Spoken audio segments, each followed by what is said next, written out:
welcome back, ladies and gentlemen, boys and girls, angels and demons and monsters and serpents. This is Brothers of the Serpent Podcast, and we are coming to you live from the 10 by 10 by 10 Tangent Cube of Science, where we are nestled amongst the dusty bones of an ancient seabed high atop the Everest Plateau. And so this is going to be an interesting live show. Kyle's got a brand new setup here, and we don't even know if it's actually working. Can you guys hear us? I hope you can. Hey. And we have Laura in the studio, of course, for the live episode. I'm so happy to be back. Yeah.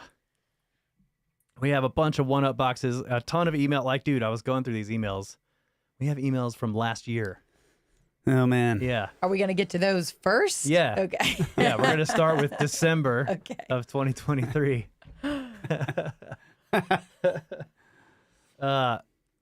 And like a bunch of other things going on, like we're getting prepped for the Cosmic Summit. That's coming up. Are we? Are we getting prepped? I mean, we're thinking about getting Tomorrow. prepped. You guys have a day tomorrow. I'm getting stressed. Yeah. But yeah, we got to get prepped. I'll make this slideshow like the day before. I know. That's Hey, what does Archer say? If you wait till the last minute, it only takes 1 minute. That's right. That's right. So yeah, Cosmic Summit is coming up. That's going to be a lot of fun and interesting. It'll be interesting. So if you guys are interested in going, you should check it out, cosmicsummit.com.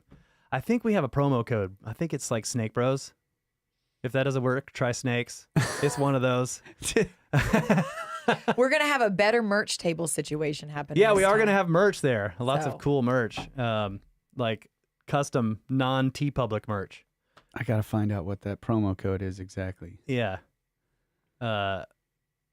And yeah, if you just want to live stream it, I think you can get that as well. I'm terrible at marketing, so just letting you know. Check it out, cosmicsummit.com. Lauren Straight, $5. Hey, girl. Hey. Oh, and I see Frank. Frank, you're in there. Bro. Hi, Debbie.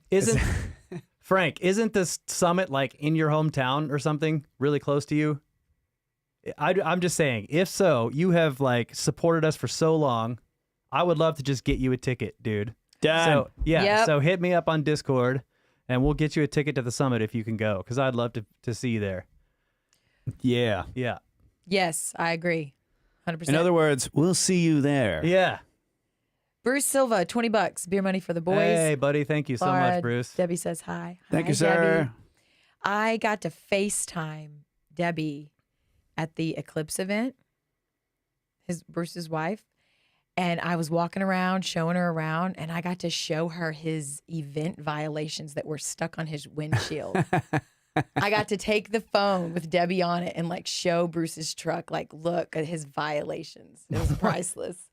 Do you remember the event violation guy? Oh, yeah. Yeah, Okay. Bruce got some. Oh, And okay. I blazed him. Wife, phone on it, boom. Got him good. Love you, Bruce. Everything okay over there, Kyle? Yeah, I'm fixing the gates. I don't want to be cutting you guys off. But Okay. Yeah, still a work You're not in up on the progress here. mic like you that thing is, promised. and actually, it's got that board is awesome. It has like a built an app, so I can connect to it and control Ooh. my my mix in my headphones from my phone. Where So I can, like, is for mine? example, turn Kyle all the way I down, control yours, babe. and myself all the way This is up. the first time seeing of this And, little. it's fantastic. Oh, No one's listening. That's okay. I am going to get one of these sooner or later, right? Though. Well, our mix is Yeah, the this same. thing this is really cool. Oh wow, that's awesome. So yeah, until when I get a, I guess I'm gonna get a headphone amp or I don't know what, but when I do that, then I can send out like 4 independent mixes for the studio, and each person can control it from their phone. So by the way, Shout out to Scotty Baldwin, by the way, Yeah. who recommended the board, and I've been struggling to make it work, and it is awesome. It's really nice, and it's basically the newest Yamaha, like small board, and the old one that I had was the 01V96. It was also a Yamaha, so I've been using Yamaha for a while. Yeah, and like the amp that we carried around to all those live shows is an old Yamaha, right? The amp. Yeah, that multi-channel. Samson. Was that a Samson? Okay, it was a Samson. Yeah. I'm getting it wrong. Dan, $20. Hey, bro. Good to see you all. What's up, dude? He says he misses the Fayum time. Oh, yeah. Yeah, bro. Yep. Fayum was fun. Sure was. Maybe we'll see you on future trips, buddy. Yeah, David I hope so. Lane, have Marty check the latest Y files. It's about mind control. Marty, check that. You have an order, Marty. Thank you, David. Okay, shall we do some space weather news? We shall. Right after. Bye. Woo, thank you. It's a month late, but it's fine. From spaceweather.com. Space weather from spaceweather.com. No Earth-directed CMEs. The sun has produced a handful of CMEs in the past 24 hours. However, none of them are headed for Earth. Primary sources of activity, including an erupting magnetic filament and cracking, are unlikely for the rest of this week. And there is a Christmas star in May. Venus and Jupiter converged today, forming a spectacular pair only 0.25 degrees apart. No one could see it, though, because the conjunction occurred in broad daylight, only a few degrees away from the blinding sun. The Soho coronagraph was able to record the conjunction because its onboard coronagraph creates an artificial eclipse, blocking the glare to reveal stars, planets, and CMEs near the sun. In addition to Venus and Jupiter, the Pleiades were nearby as well. Let's see. Current conditions, solar wind speed 372.4 kilometers per second. The density is 3.43 protons per cubic centimeter. Sunspot number is 120. The neutron count is minus 6.6%. And the K index, KP, is 4.00. And the 24-hour max is the same. That is your space weather news for the week. But hey, when those CMEs hit, Dude. I was in Fredericksburg, and old Dozer Dan called me and was like, have you looked outside at the sky? I'm like, oh my gosh. I was staying the night there at Ty's. And I went out and there were, you could see these bright bands in the sky going up, and they were kind of undulating and moving around like that. And then the whole thing had like a sort of a reddish or pink hue. Yeah. God, it was amazing. And then I was expecting to see something on the horizon, but it was like yeah, all the way up to the level of the moon where That we was were cool. looking at like midnight. And you could It's see amazing. color without looking through your phone. Yeah. Right Yeah. down here where I was, every time I went out, there I just couldn't see it with my eye. Like Yeah. there couldn't, I don't know. I kind of got, I was questioning it, like, am I? And then I guess it was maybe, I don't know, somebody in one of the Telegram groups we're in was like, take a long exposure Yeah. on the phone. You know, the phone will do like 3 or 4 seconds Yeah. or something. And I did that, and the whole sky was pink. Yeah. So, And I tested it I turned around and took a picture of the opposite direction, and it's just like dark gray, Yeah. bluish, and then I Yeah. took a picture over there, and it's bright red, pink, purples. that was amazing. It was fantastic. Yeah. So did either one of you notice anything else those days when we were supposed to be on high alert? My computer fried What? at work. No. Yeah. There was a thunderstorm, though. That's what I noticed was But like seriously. multiple thunderstorm cells. Yeah, you're right. I went back to work, and computer would not turn on. So He tried to blame it on me. he unplugged something from the office. Did you really try to blame it on him No, first? no. Yeah. I was like, what exactly did you unplug? You know what? I've been there before. I've been there before, Russ, in your shoes. Yeah, he's just like, hey, what did you unplug in the office? And I was like, this thing over here, I took the splitter. And he's like, was there anything else plugged into it? And I was like, just this cable that I plugged back in. And he's like, well, my computer's dead. You were the last one in there. I know. No. Ah, well. It was definitely. But it was there the sun, though. Yeah, was a it serious thunderstorm. Yeah, Yeah, which yeah. was the sun. Yeah. Okay. All those crazy storm cells we had right after that. Okay. And there so- were like amazingly weird cloud formations just before, like after Okay. when the CME was hitting us during that day. There were just these weird looking cloud formations, and I was seeing lots of other people posting photographs Okay. of this specific kind of cloud formations where they have this undulating, they're dipping down, and they look bulbous from below. It's like really strange. Mm. I don't know Okay. if that was caused by it, but like, there was a lot of people noticing around the world, like, look at these clouds. They're just wild looking. Yeah. So I was trying to just observe everything those days, and I don't know. I couldn't tell. Like, am I seeing some weird new shit or not? Neo Hippie says she's in IT. We've had all sorts of surges and blips the last few weeks. It's been crazy. So yeah, Sun wiped me out. I can't upload the second part of the Hidden History compilation to Patreon. Maybe that's the sun. Thank you for all the happy birthday shout outs. I really appreciate that. It was like a month ago, but you know what? I haven't been in here for a while, so like, thank you for holding it down, Snake Force. So All right. we have a ton of emails, but let's do some one-up boxes. Oh, okay. Presents. These are. So I'm these going are to some start nice- with this note. This is basically like an email, right? typewriter. Yeah, it's typewritten on this beautiful paper. And then, Français. I'm sure. and then he took the time to go and Wow. kind of like fix any That's little cool. mess ups. It was really nice. I love that it's typewritten. That's It's great. legit, bro. Yeah, It's legit. yeah. So this is from Machida, Japan, from February of 2024. To the Snake Dudes and family, my name is Kevin, or Kazar in the Discord, and I'm originally from Tracy, California, and now living in Japan and teaching art in a school here. I found your show from Ben. I saw a vid of his on YouTube and watched and was pleasantly surprised by him, and then saw a shared vid with y'all. I really enjoy your work, your tone and tenor, and the spirit and quality of your explorations. And I appreciate the ban on political speech. A Christian home and schools, so got some early biblical training. That's SDA. What is it? I feel like I should know what that is. I don't know. I don't know either. Okay. Somebody in the chat will know. Sorry. Okay, so I got some early biblical training, and it is interesting how many strange and mysterious things in there are glossed over or ignored by most, like the beginning of Job. Like, what's going on there exactly? And later I branched out into other spiritual teachings and the esoteric, as I have a curiosity and wonder about existence. One of the greatest parts of your work is the exploration of the same, and the exploration of the mysteries of the past, and the consideration that they attempted to share things with us in stone and building and placement. This is also what is so amazing and powerful about Ben and the vases. There seems to be so much there, encoded into physical form. At times, it feels like we are on the verge of a great discovery, some link to complete the chain and unlock the knowledge from the deep past. I also wonder if we're in some great cycle where we find the key and then the meteor strikes and we start over again. Thank you both for the work that you do. I very much enjoy listening along and the brain expansion. And due to exchange rates, I get like 42% brain expansion over here. Enclosed in the box are some... Let's see, this is his box.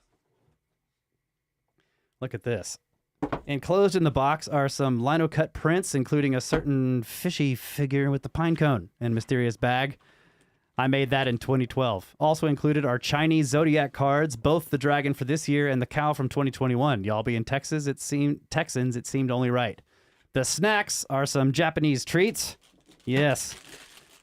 We got lots of Japanese snacks. Some sweet, some salty. Japan has so much good food and treats, and I think you have some little snake. The cups, which I hope made it unbroken, are made totally by hand, first pinch potting them, then carving and scraping away to make the designs. These are made to be used, and I hope that when people drink from them that they can feel the love and good intentions that they were made with. That's awesome. The painting was inspired by a Kyle joke during the Velikovsky Venus episode. Hornflakes Hornflakes. from the cornucopia. Which way do I move? There we go. That's good. That's so awesome. It is about Venus, mana, and it is made in a pop naive style. I had fun making it, and I hope it brings a smile to your faces. To the snake wife, hey. Please give Marty a hug for me. Excuse me, Marty, as featured in the New Yorker magazine, Mr. Fancy Pants Mainstream Media. Marty, just joking. His contributions are simply amazing. I apologize for the typing errors, and again express our thanks and appreciation to both of your work and all those involved with the show, and the watcher too. Sincerely, Snakes, from Kevin. Thank you, man. I've been looking at these Japanese snacks for like months.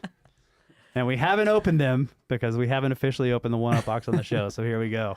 I'm going to be Yeah, that's the thing about one-up boxes is they sit around here and collect. And so we're all just living our daily lives. And there it is in the corner. And we're just waiting on it. So Yeah. it's fun. Man, these Wow. are cool. Yeah. It's Yep. we'll definitely get down on those. All right. So we pack these So 1 cup stays at our house and 1 cup goes to Russ's. That's how we do it here. Dude. Cephas. So A stuffed Cepha. this is from, Oh my God. this is from Scott Calvage from Iowa. He was at the Eclipse event. Oh yeah. He's collaborating with me, doing Look at some all featured videos for Snake Bros Kids. These. And he marine knows creatures. quite a bit about these critters. And this is what some of the content's going to be about that we're going to feature on Snake Bros Kids. So Wow, these are serious. excited Yeah, about these are that really cool. collaboration. Is this going to go into Soul and Lila's collections, or I'm going to take some of these? Man. Hey, fair is fair. You take Dude. 1 cup, we take 1 cup. We split these, divvy them up down the middle. Well, we'll see. Put him this way. He's not going to stand up, but these are really awesome. Yeah, they're really awesome. Trilobite. Yeah, these are awesome, man. This Thank one's you so really much. pretty, the gold.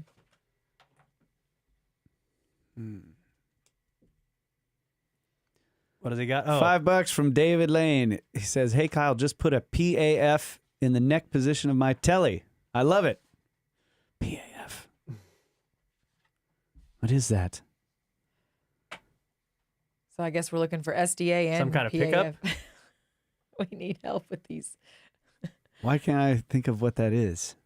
I can't even think of the pickup that this I must have. be for Kyle. Ah, So watch out. There is something in it. If it opens, there's where the piece of paper is. Yeah, oh, go in there. Yeah, okay.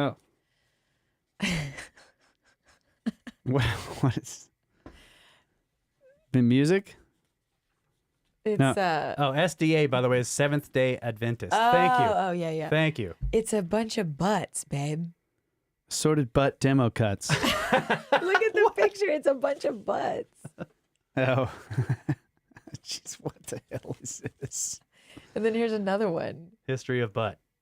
History of butt, and then it tells you what butt is. I guess Who it's is this music. from? That's somebody's band. Well, here's the note that he didn't read first.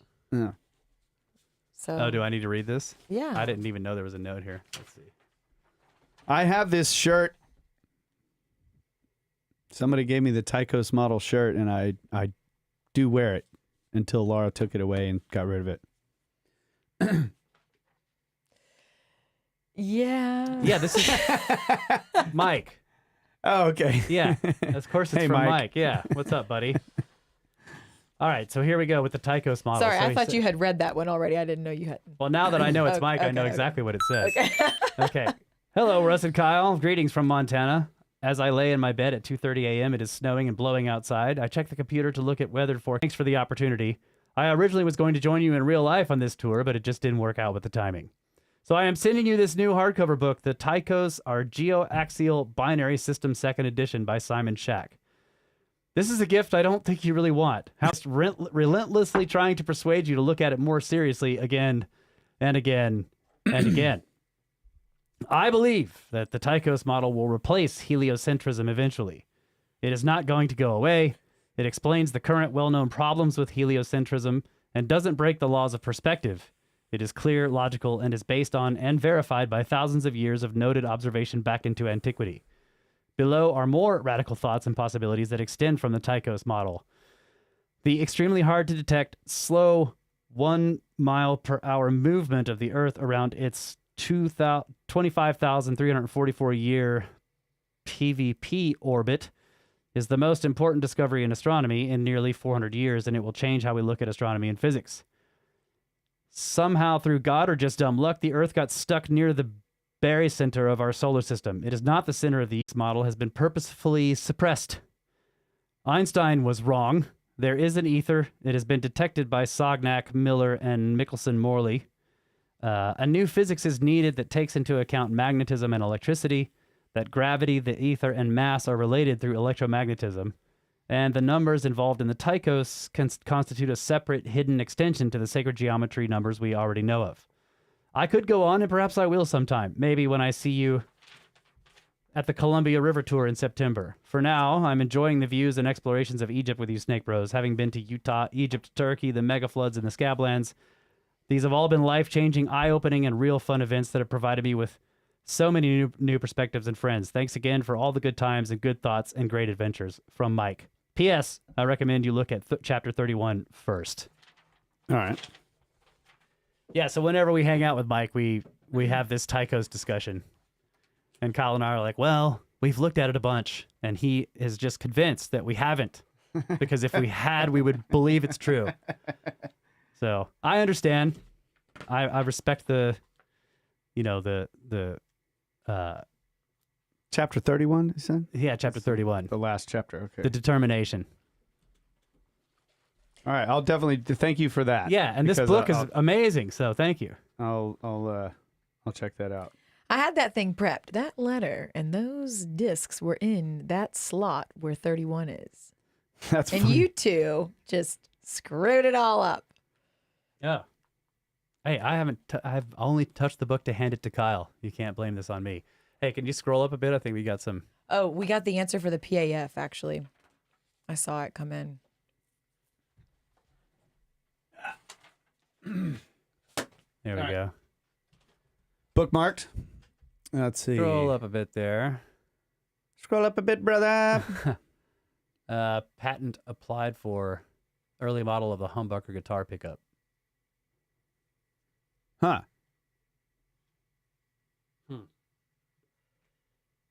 Okay. Still, I mean, if it's a humbucker, cool. So, okay, because a Telecaster typically has a single coil, and a humbucker is a dual coil, right? I believe. Anyway, they have noise cancellation. Ah. So did you use a router to cut a hole for that humbucker? See, this telly came with a humbucker. It's called an American Fat Telecaster. But cool, man. And then I put a soap bar pickup in it, a P90, and it's really noisy. Okay, so this Has is note. a book delivery, A New Science of Heaven by Robert Temple. And I have had multiple people suggest that I read this book, so I have that on the list to read. Thank you. And this one is with the mirror, right? Yes. Okay. Green things and hallucinations. Enclosed, please find another piece for you to try to find a home for. A vision of some of the things that you have looked into. Ooh, I haven't looked into that. Cool. Thank you for helping to keep my mind open and questioning. Your conversations and discussions provide a valuable stepping off point down cliffs and rabbit holes and into snaky tunnels that encourage me to expand and follow the trails of thought, pulling together bits and pieces of disparate information into a more complete picture of the grand mysteries of the world around us. Man, what a great note. Thank you. And the font And this is that same note in hieroglyphs. and right? then Oh. that font that you just read is snakes. They're actually little snakes. Yeah, I see little snakes. That's cool. I love it. Thank And you that's guys so from, much. is this Asper? That's what I read. Asper. Thank you, Asper. Thank you, everybody. Thank for all you. that I love the stuff. hieroglyphic version Yeah. of the note. And then I guess he signed his name down there too. Yeah. Put it in a So those are in a fun. cartouche. Thank you Yeah, for those are doing cool. that. We love doing that. Anne who knits, $20. Thank you so much. Let's see. Did I miss? Yeah. Hey, guess what? Ann, we love you. We got that. Okay. one. Okay. Yeah. And then Edfu, Ed Food, text you later. $20. Hello, Snake Trio. Russ, please consider reading alternate history books for Audible. I prefer your voice to the ones I've heard. If you haven't seen the new BAM video, it is very good. Many experts interviewed for Bar Caves. Yeah, I haven't watched it yet, but I need to. Oh, they Builders of the Ancient Mysteries video. They Yeah. made a new one on the caves. Yes, there's a new Okay. one with more stuff. Yeah. And thank you for the compliment on the voice. I would love to. I don't know who to talk to. Yeah. I agree. You should do that. I reached out to somebody recently about reading their book. I sent them a sample of me reading their book, and they were like, well, we've already got everybody we want for this, but actually, if you want to be in some of the like smaller bits, then maybe. So I'm like, I might actually be in this book. That'll be fun. We'll see what happens. Ooh, That's Yeah. cool. Wow. Okay, that's all the one-up boxes we got in here for now. Is that it? I think so.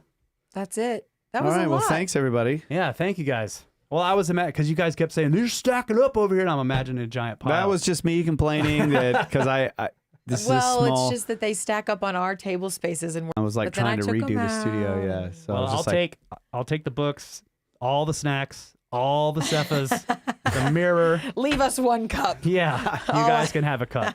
Don't get me wrong. I was saying let's do a communications episode so we can go through these so they don't keep stacking up in the studio. Yeah, when no, I'm trying to Not make because we don't room in want here. them. Yeah. Yeah. I totally got it. All right. You're just mischaracterizing it for the audience. I'm That's all. Thank you. I'm He's making it giving us dramatic shit. and entertaining. Yeah. You gotta be tough on here. I need like What's the new thing in our house? It's like One- we're trying to not say sorry too much in our house now. Yeah. Sorry about that. all right. This cepha is staying here. For the show. Yeah, dude. Okay. We got some time, right? We can tackle an Yeah. email. Yeah. How long have we been going? Look, Okay. we're good. All right. What do we got here? Let's go way back. We need the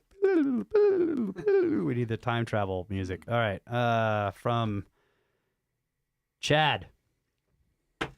Chad from Seattle. He says it's called hybridization. Past questions for future hosts. Dear Cuss, Ryle, and Mr. Watchand. After finally getting caught up to episode 158, having finished the evolution and hybridization series, I feel like I no longer know anything. Yes. Thank you so much, he says. One thought that came to me is that maybe we have been using chickens all wrong. If they are everyone's second cousins, and if they really do seem to be every species' favorite surrogate, maybe instead of using your farm for agricultural purposes, it can become more of a chimpanzee land. I imagine you have your hands full with all your other pursuits, and Kyle turning into Grassman, this is an allergy joke, half of the year. But if there is another catastrophe headed our way, shouldn't we get ahead of the niche species creation? Just a thought. In other words, chimpanzee land. I have been thoroughly enjoying all of your lovely episodes as far as I have heard, but your series on hybridization and evolution, along with what is known versus unknown, has been rife with new acquired ideations to ponder over. Chad from Seattle. Oh, and P.S. I just heard Laird in 159. He wheezed the juice that used to be my mind. It is now ooze. Help. Wait, we need to get Laird back on. He's fun. He's fun to talk to. Scranton or yeah, Laird Scranton. Yeah. Yeah, I would say that hype for me also. Just like, I mean, the depth that he went into on just the word species and how it's defined, for example, Yeah. just totally changed my view of life on the planet. Like this idea that life fits into these little boxes and these categories, and it's like no. And obviously, scientists know this as well. You know, it's not unknown. It's brilliant. Yeah, So. it seems like one of those things where if you're a specialist in this, then you understand it. Mm-hmm. Maybe you never think about it, but you understand. Yeah. Or if somebody ever brought it up, you'd be like, yeah, of course. Right. Not that you ever considered it before, but you'd be like, yes, right. There's Yeah, that makes sense. it's fuzzy. And I do wonder, like, how many biologists have studied the history of biology and seen, like, you should do this when you go to school for it, right? And then what is the standard now, and you know, what do we do about things that don't quite fit? You know, because this is the stuff he was talking about, and he's like, it's real fuzzy, and some people are like, well, it's like obvious characteristics, and other people are like, no, it's about breeding, and you know. So it's really interesting that, and I think that, like, if you just go to school and you just learn the basics, maybe this is never explained properly. Yeah. Right. Yeah, it was a great. It was, those were awesome episodes. I really Great trilogy. Yeah. All right. Did I lose my spot? Shit. Okay. No. Okay. Here we go. Next one. This is from Tim. There are those who call him Tim. Tim? Just getting into your podcast. It's called Snakes. What, behind the rabbit? Snakes. I'm just getting started on your podcast. I think number 50 or so, listening on Audible and leaving 5 stars. I am way behind, but some thoughts on your early episodes. The excavating to volcanic flows. Was this done for heat sources? I believe you talked about extracting mercury from vapor at high temperatures. That's an interesting idea. You smelting with lava, you know? Did we talk about that? Well, this is like, why did some of these ancient structures seem to be over lava tube or something like that, you know? Yeah. Like, can you imagine? Like, I see this in plenty of fantasy and video games. Like, the dwarves are using lava for their forges. Yeah. Like, is that actually possible? I don't know. That would be awesome. We need the watcher here to tell us about smelting from, Yeah. or just like getting out of mercury from cinnabar. vapor. Yeah, exactly. Yeah. Because he's really into mercury, isn't he? I mean, is that what they do? They heat it up and the mercury vapor comes out and then they And you condense condense the vapor somehow? Yeah, I don't know. I guess I need to read up on that. How exactly? Is that why there's little bits of mercury in the tunnels under the pyramids? Because somewhere they were smelting? They were heating it up and the vapor was drifting? going through the tunnels. Man, mercury vapor. Maybe that was part of the trap. Yeah. It's supposed to kill you. Yeah. But occasionally, like over time, it condenses into liquid mercury. Don't know. And then it's raining metal. Yeah. Oof. Another good band name. Yeah, it is a great band. Oh, that is a good But one. I was thinking Ben and the Vases is a pretty good band name. That. Somebody said that in the Vases? Vases? Nah. Yeah. Okay.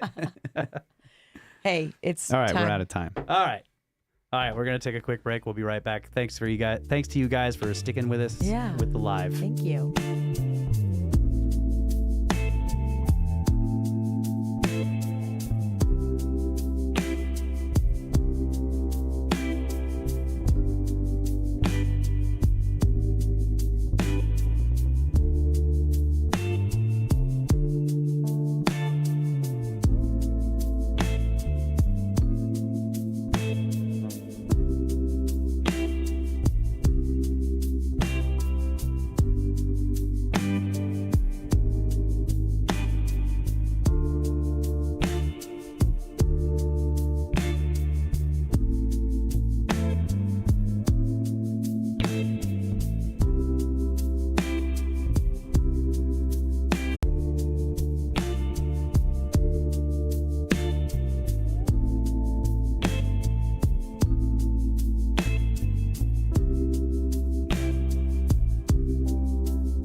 I remember the summertime.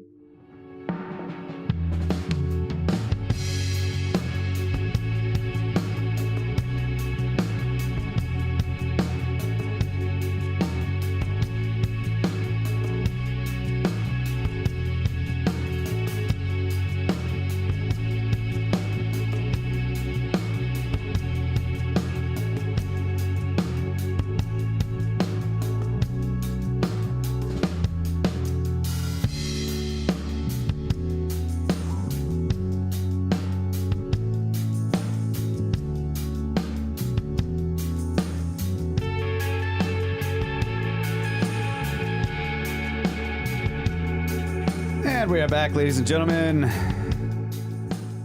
with half our pyramids tied behind our backs, just to make it square.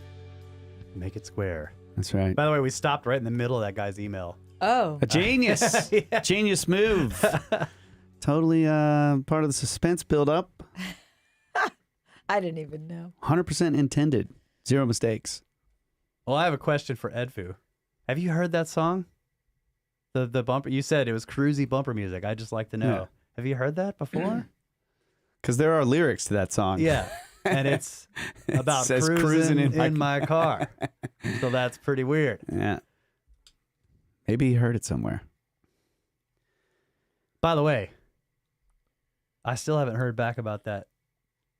Whoever that is claiming that's their song. We got a like whatever, a YouTube copyright thing on the first episode of the Giants with Matt.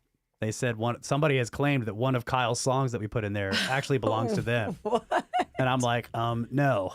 Like, we don't use anyone else's music. It's all original. So Yeah, he asked me, he's like, did you use another song? I'm like, no, never. I wouldn't do that. And then dug into it. Like, I was like, well, what song was it? It turns out it was a song I made with Apple Loops real quick. I made it in like 5 minutes. Okay. It's not even. So he made another song in 5 minutes with the same loop, and he's trying to say, no, this is my song. Yeah. That's probably what, I don't know. I made like 6 songs in an hour. Just like, I was just like, I gotta make a bunch of like stage entrance and stuff, music for the Cosmic Summit last year. So I made all these songs real quick. Okay. Out of Apple Loops on Logic. I was just like, oh, that sounds cool. I just started throwing stuff together and just make a song, bounce it out, make another song, bounce it out, made a bunch. And then one of them later, I was just kind of going through. I'm like, that one's kind of cool. Threw it in the podcast, got nailed. They're all mentioning Fruity Loops. Yeah, Fruity Loops is a DAW. I used to use that a little bit. I mean, I experimented with it, but He's talking about something else. no, loops. Like, you can get all these free loops. It's just like little chunks of drum beats, little chunks of somebody playing a piano or somebody playing a violin. There's probably hundreds of different instruments and thousands of loops that are what do you call it? They're open. Yeah. Open license, like the Open source or open? Open license. Yeah. Creative Commons. Yeah. Creative Commons. And you're allowed to make music with it and publish it. And so this guy who claimed that song basically took like 2 or 3 loops and put them together, and he thinks he owns that. I'm just like, no, bro. I'm not going to claim I own it. It's free. Yeah. But so we'll see. YouTube basically told me, they were like, if we don't get a response from this person in 30 days, then we just give you the copyright back. Like, whatever. We'll take the Well, if he claim down. complains, whatever. I mean, Yeah. are you serious? Yeah. Like that you're going to put like 3 different loops together and then copyright it and then like try to nail people on YouTube for you. I mean, come on, bro. Damn straight he is, buddy. Yeah. Well, He's doing it. I'll put a different song. Normally I don't use loops. I make everything from scratch, but yeah, I was just trying to make like What synth 5 or plugins do 6. you use in Logic? Says King Fuji. I use Serum, and curious if you would ever release a sound pack. Also, I have had requests for like a 10-hour black screen of bumper tunes on YouTube. They're like, just Oh yeah. put them all together, 10 hours long. I Wow. will sleep to this stuff. Oh my He was goodness. like, Okay. dude, people get millions of views on a black screen music thing. Okay. You know, All right. what does he mean? Release a sound pack?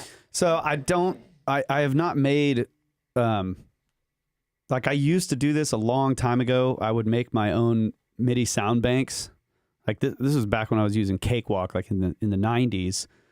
And I had a little drum set in the room. And instead of like, I started like, recording the snare, all different volume levels, and like building the sound bank so that I could make a MIDI drum set of my own. Oh. But I don't do that anymore. I just play the drums or the djembe or the shakers and stuff. I just play it. And a lot of times I use Logic's drum engine, but it's just for a draft. I don't release anything like that. I'll eventually go and get the drums recorded, have somebody record them, or I'll record them or whatever.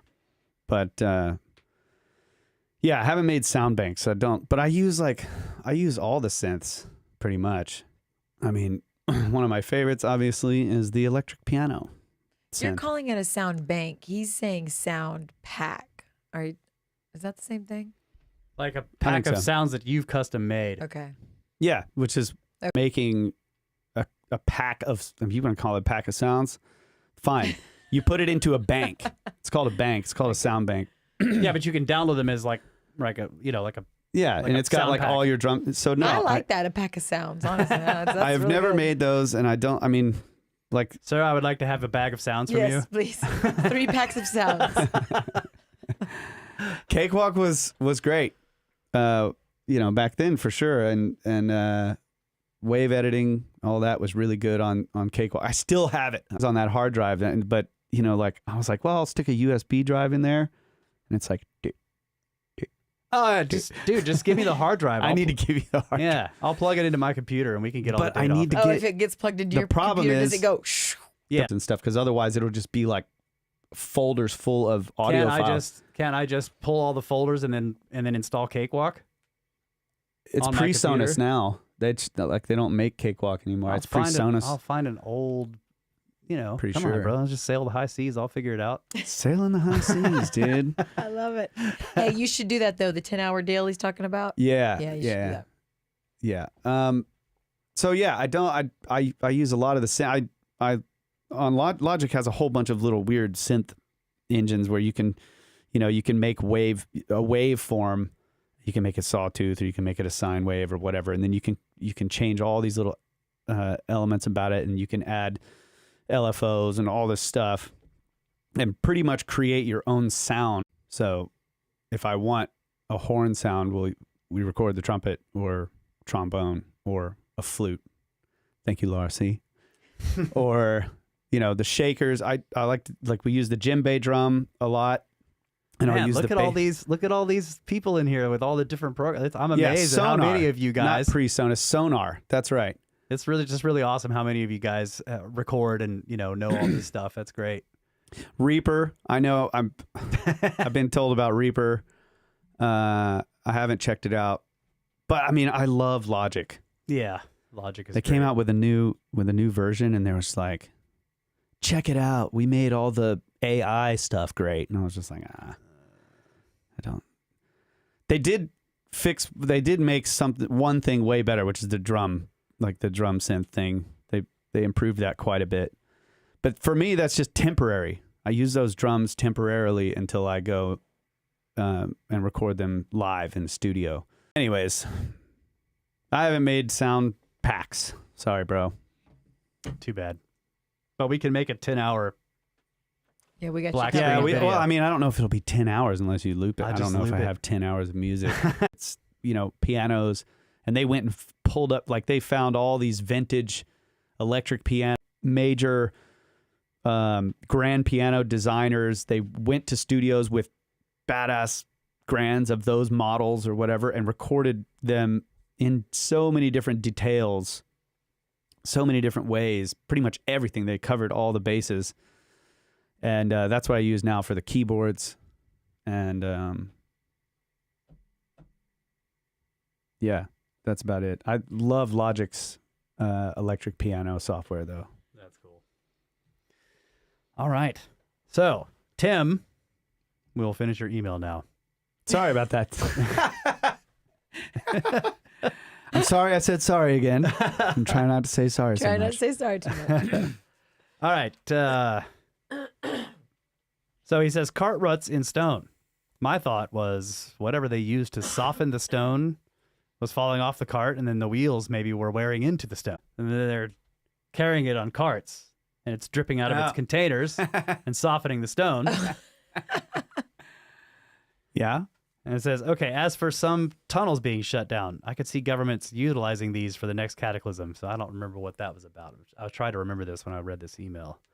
He says, I'm in a truck 10 to 14 hours a day. Some days I listen to 2 to 3 podcasts. Not sure if I'm getting the whole 30% brain expansion per episode, but I've definitely changed my views on history and science to be less standard model. So thanks from Tim.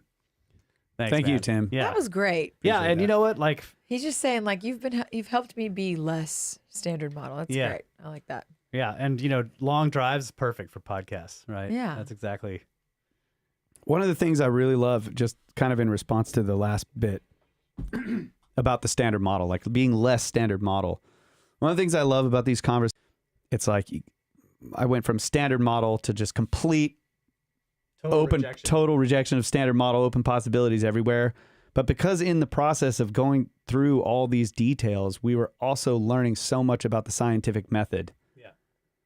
That now I feel like I've sort of normalized somewhere that it's open to the alternative possibility, but then I have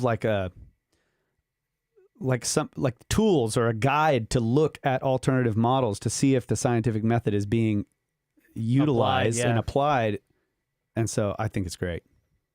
Yeah. Yeah, I agree with that. And then just, especially with the ancient structures, like just going there and seeing it is, you have to do this. There's just too many details that don't make it through photos, film, discussions, pictures, books. It doesn't, And every time now we've been, like, for example, in Egypt, we've been to these sites like multiple times. And every time you go, you're like, oh my God, I never noticed this before. Well, Get out of the John boy. He says the loops are royalty free, which is correct. After it is published, the license is Creative Commons if you so choose to use that level. Yeah. Right on. beautiful. Royalty well free. spoken, boys. So that together guy, there. his claim is false. Yep. If he wrote that and didn't put in there, because when you copyright something, there is a selection that says, did you use any like external sources for this audio or whatever, like meaning Apple Loops or any of that kind of stuff. Mm-hmm. And maybe he said no. Ah. Yeah, that makes sense. Well, we'll see what happens. So far, there's been no response. So, I filed a dispute. We'll see what happens. All right, Ed Fu. What is he saying here? This is to talk to Randall about his podcast with Robert Grant. Yes, I know his petroglyphs were disappointing, but his geometry of the 3 Giza pyramids is, as Professor Shai would say, compelling.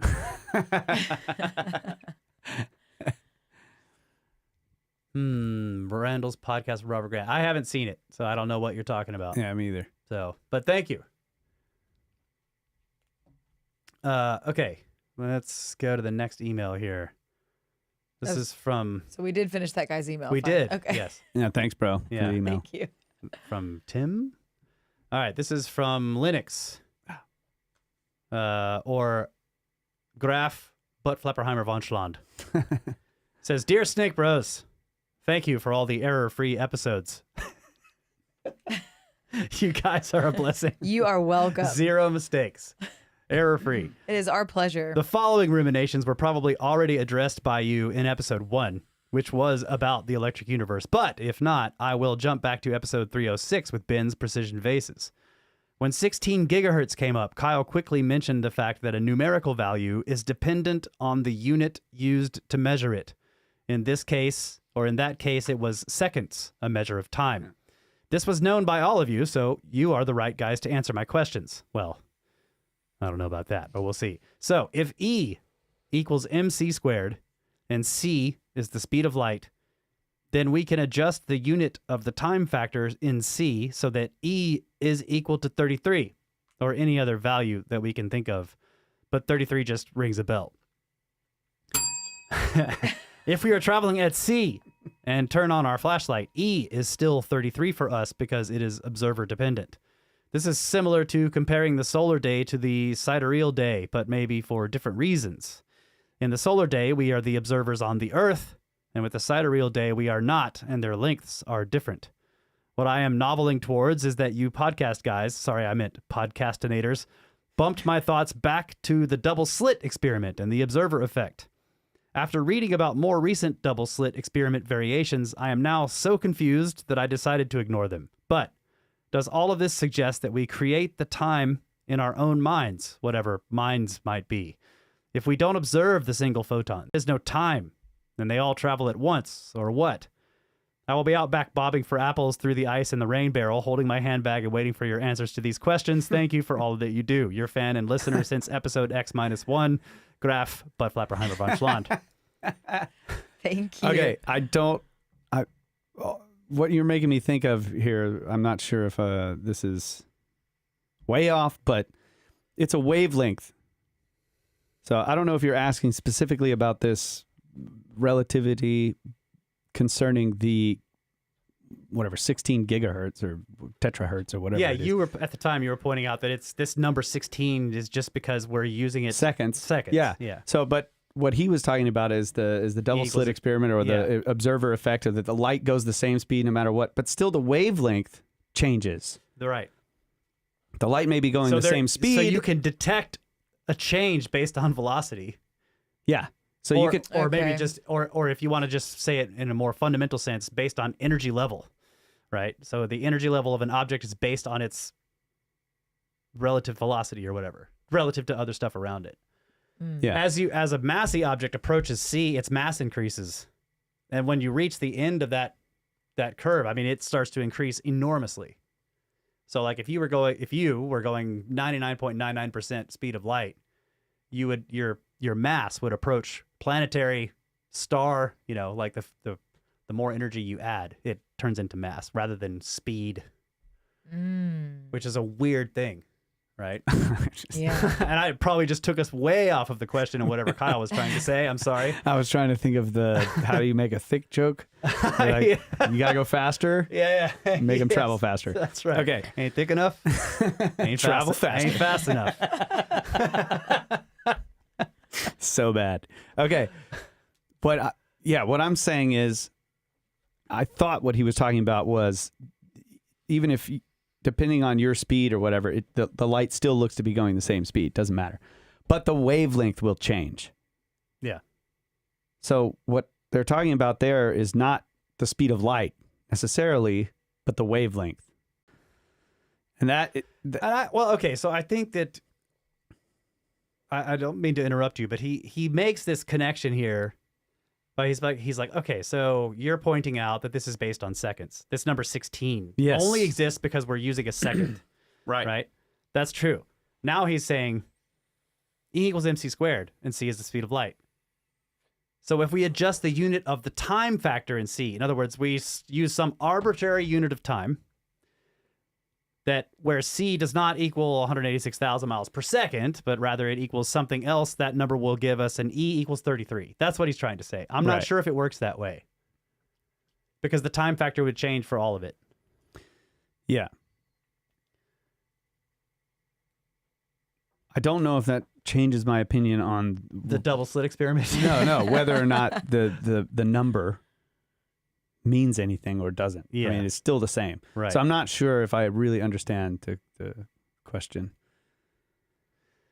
Okay. I get it that you can swap out variables and get a different number. I think his final question here is, he says, does all of this suggest, with all of this, what he was pointing out, plus the double slit stuff, that we create time in our own minds? If we don't observe these photons in the double slit experiment, they interact and make an interference pattern because there is no time. Okay, so we discussed this multiple times, that if c really is the limit, the speed of light is top speed of the universe. This is the speed limit of the universe, set in stone in immutable laws, fundamental stuff. Then it's possible that from a photon's point of view, no time is passing at all. It is everywhere. Yeah, that's I agree with that. And so in that case, anything slower than c has this time component that c itself does not contain. Yeah, I've postulated that same exact thing. Right. That like to light or the electromagnetic, anything going light speed, it's basically all happening at once. Right. It's everywhere at once. There is no time, in other words. Yeah. All right. So That's now that we've interesting. thoroughly confused everybody who's listening, let's. So then, what's the answer about it being in your head? I don't think it matters if anyone's observing it or not. It's either going to have the interaction or not with something. It doesn't. If you're observing it, then it's having an interaction with something. If you're not observing it, it could be having an interaction with something else. Yeah. It doesn't have it. It's not that you make it do anything by observing it with your mind. The fact that it enters your eyeball and goes into your brain in the first place meant that it had an interaction. Yeah. So that's all I'm saying. But you know that they the whole concept really reminds me of the Fae, right?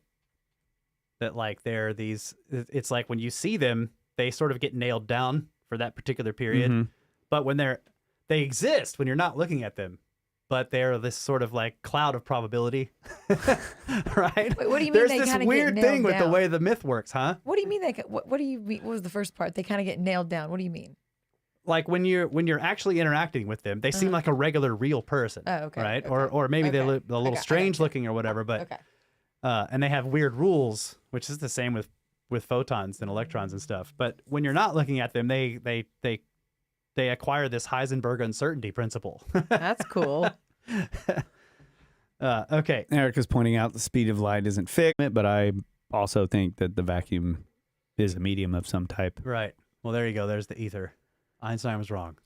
Did you say Eric or Erica? It's quantum field theory. It's just the empty space is full of fields. Yeah. And that's, I don't know. That's don't know. Erica. That's a chick. I just want to point that out. Did I say I thought he? you said Erica. I mean, I thought you said Eric, and I just want to make sure you said Eric. Oh, no. I think I Hey, said girl. Erica. Calm it down.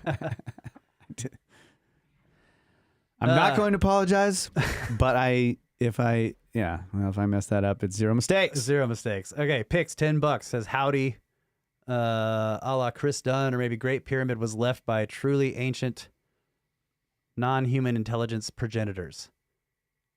Shell housed an electronic resonance system of unknown precise purpose, maybe part of a global grid. See you at the Cosmic Summit. Awesome. Yeah, I mean, I don't know. I also, this is another book I haven't read yet. Chris Dunn's new book on the Great Pyramid, The Tesla Connection. So if you're discussing that, I'm sorry, I haven't read I'm going to read it. All of these are on my, anyway, I haven't read it yet, so I will. I've been busy. They're on the list. The books. Don't They're apologize. on the list. Okay. Emails. Here we go. Let's see. Handbags or water buckets. This is also from Butt Flapperheimer von Schlond. Hi, Snake Bros. Some of the pictures you and Luke Caverns were looking at had handbags that looked like leather water buckets to me. You might want to type leather water bucket into a search engine and look at images. Since you were talking about constellations, I also wondered if the bucket could symbolize Aquarius, which also led my thoughts to shoulder waves or shoulder rivers. Just random thoughts. Thank you for sharing your podcastinations. I got to get some sleep.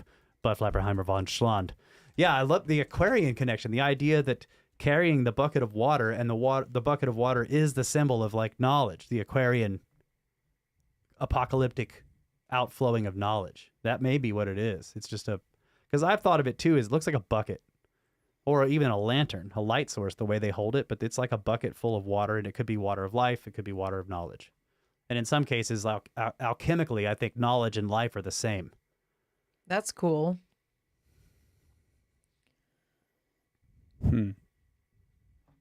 Yeah, so we're looking at, can you show that on the, Yeah. we're pulling up leather water buckets. Not all of these are leather, I think. Right. Okay. Interesting, yeah.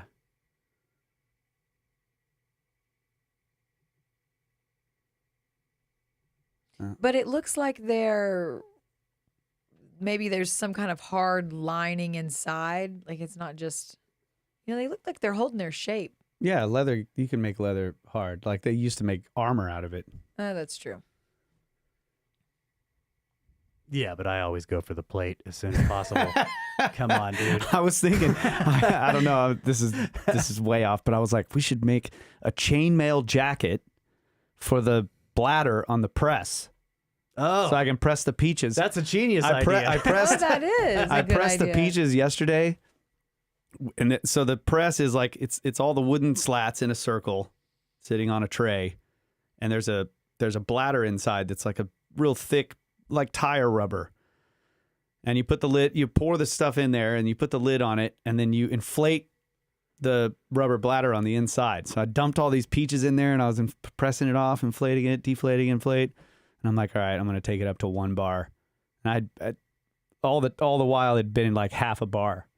So right at the end, I'm like 1 bar, and then and then water starts gushing out of it. Oh, And me and Russ like, get it outside. We open the door. Carl's like, open the door. I'm like just pouring water out instead of into the peach wine. So yeah, today I finished pressing it off, and I put a new bladder on it yesterday, but so that was actually an Aquarian experience. yeah, it was. with an Aquarius, an Aquarian experience with an Aquarius. Anyways, chainmail. That's what I need on the press. Put a chainmail jacket over that bladder, and then the peach seeds the peach pits won't poke it. Yeah, that's a genius idea. All right, moving on. Hey, Scott Calvage, who gave us these, is in here. Right now he's Oh, saying, look, I yeah. always thought it was a bag of seeds or magic beans, if you will. Thanks for the Cephas, Scott.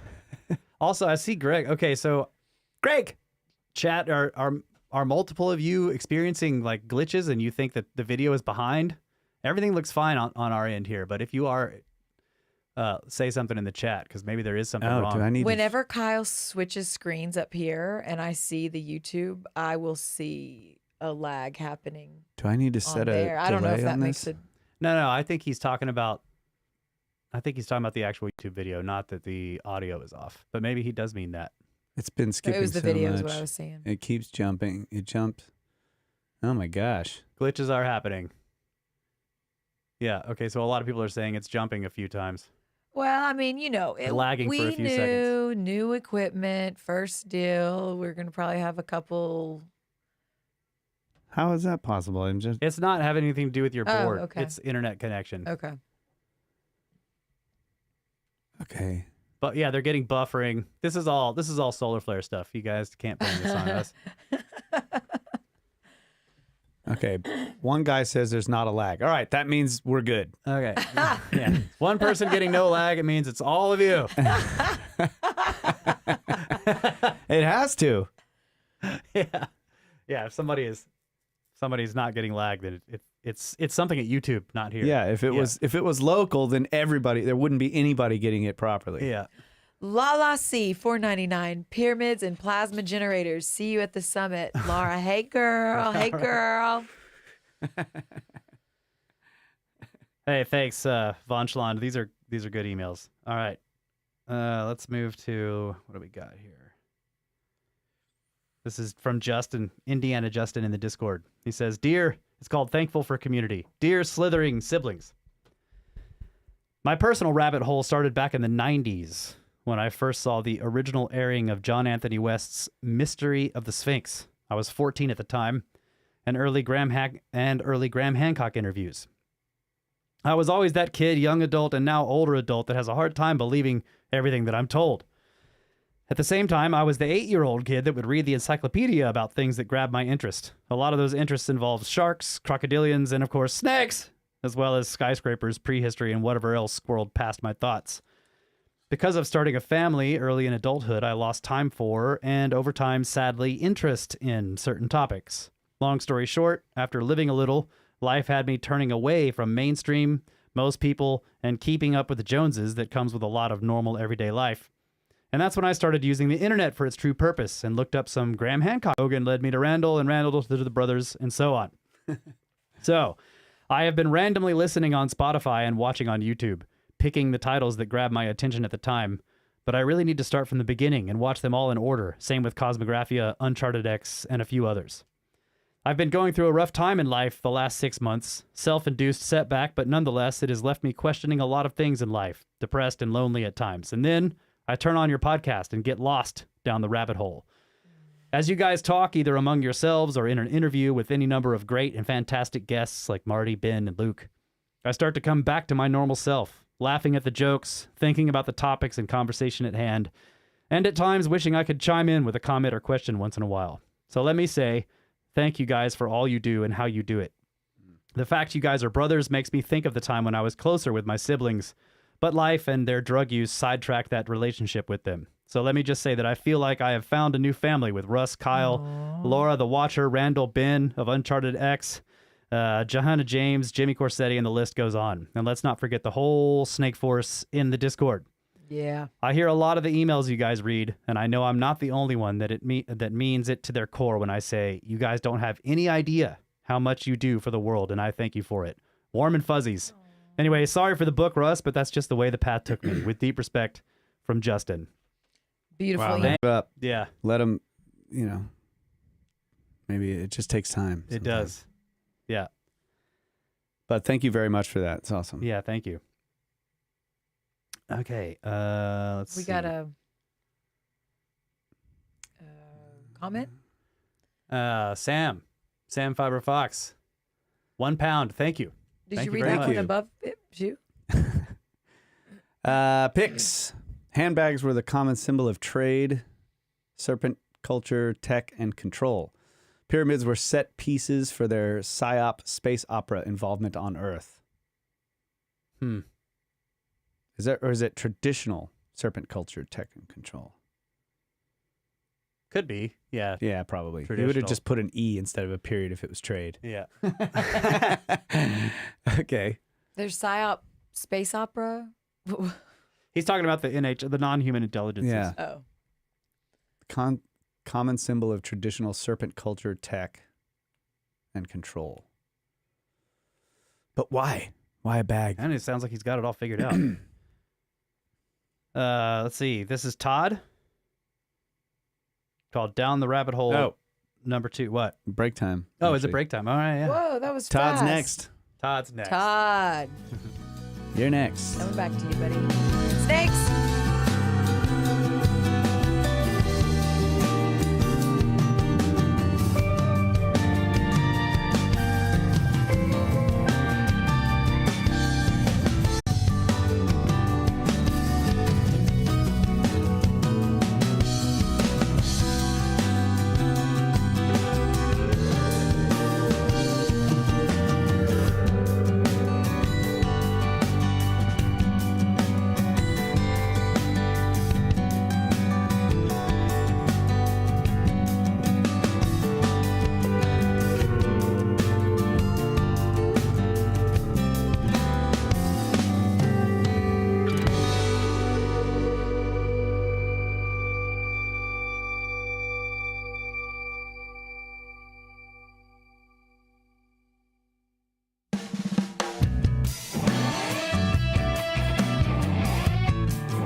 And we are back, ladies and gentlemen, and Brothers of the Serpent podcast, live in the Tangent Cube with Laura sitting in with us. And we are reading emails, responding to the chat. You guys have been great tonight. Thank you. See, Frank had to bail, and he hasn't come back. He hasn't come back. Where are you, Frank? Oh, and people were asking about the song. So what you've been hearing on these, this is actually $50 Dynasty, the instrumental versions from of Procession. the Procession album. Yeah, so this is not Fruit Loops. Nope. All right. Laura didn't like my the hair that was falling in my face. I couldn't make it stop. Cheers. So now I got a hat. Cheers. Yeah. Thanks, babe. Yeah. It's much less annoying, actually. Yeah. Thank you. I was telling Russ on the break while you were gone. Now I'm like, I have no hat, and Kyle's wearing a hat. Now people are going to be really confused, too. All right. This is called Down the Rabbit Hole 2. I wonder if there was a part 1 and I missed it. From Todd. Salutations, Snake Bros. Was just listening to episode 210 on my journey from episode 2. Since I began listening, I often find myself with an earbud in, staring at a TV that is off. This morning was one of those mornings. You were speaking about ancient science getting confused with religious worship. You mentioned it would be like calling an observatory a religious temple. Yeah. And this caused me to think. In several thousand years, assuming we have moved far beyond television, what will people think TVs were? They would be finding these strange objects in nearly every home on the planet. They would find seating arranged in front of it similar to a church. Unlike a stove or a refrigerator, toilet, vacuum, microwave, etc., there would be no obvious use for the TV as an appliance. Yes. Imagine if they could find out how much time was spent in front of them. I think it's pretty safe to say it would be called a religious artifact. And in a stretch, it's kind of right, but not really. I guess the takeaway is listen to Snake Bros podcast to help prevent future skirps. Anyhow, just a random thought I felt like sharing for some reason. I love you guys. Keep up the awesome work. Now back to the episode and the dead TV. That's Todd great. in that's an NorCal. excellent email. If it's long enough in the future, all it would be was a black sheet of glass or whatever, you know? Well, that's what I'm saying. It's like these kinds of scenarios suggest some kind of collapse and a record loss, right? So Yeah. let's say that everyone, like most of us die in some kind of, I don't know, non-destructive event, like some kind of virus, right? And then thousands of years from now, there are some homes that have managed to remain, like stone homes or whatever, and like in them, all this stuff will be crumbling, but there will be this black panel of glass with, seating arranged in front of it, and maybe some skeletons, and So cool. and it would look like a religious setup, some kind of ritual object. Every one of them has it. Yeah. Yeah, that's really cool to think about. Yeah. Good one. I'm going to use that because we've talked multiple times about the cell phone and the types of religious memories could come from that. Like you have to go out to receive reception or communicate with your ancestors or whatever, and they'd be like holding it up and looking for a signal. Yeah. That That's sort cool. of thing. But yeah, all sitting in front of our glass slabs. Yes, the goddess Siri, right? This is getting Like using Siri. Hey Siri. Go away, please. Okay. Thanks. They're listening all the time anyways. Like, just start telling my phone what to do. You probably just activated thousands of people's Siri on their devices by doing that. I don't know. For some reason, I just don't want to do it. That's fine. It has nothing to do with like, I don't want anybody listening to me. I just don't. I have wanna- this weird thing where I'm like, this part of being on the beveled edge of technology. It's like I don't want to accept the newest stuff, but then sometimes I'll just like totally sell out for it. just then accept. I'm just something like, full on. I'll take it all. I think maybe Face I do that ID, sometimes. Siri, Give it all go. to me. Yeah. No, I go mean, I away, have please. Hey Google. Hey, go away. Thanks. Yeah, it doesn't work. I have it. She'll turn my flashlight on. Watch this. Hey Siri, turn on the flashlight. How about that? That's pretty cool, I have to admit.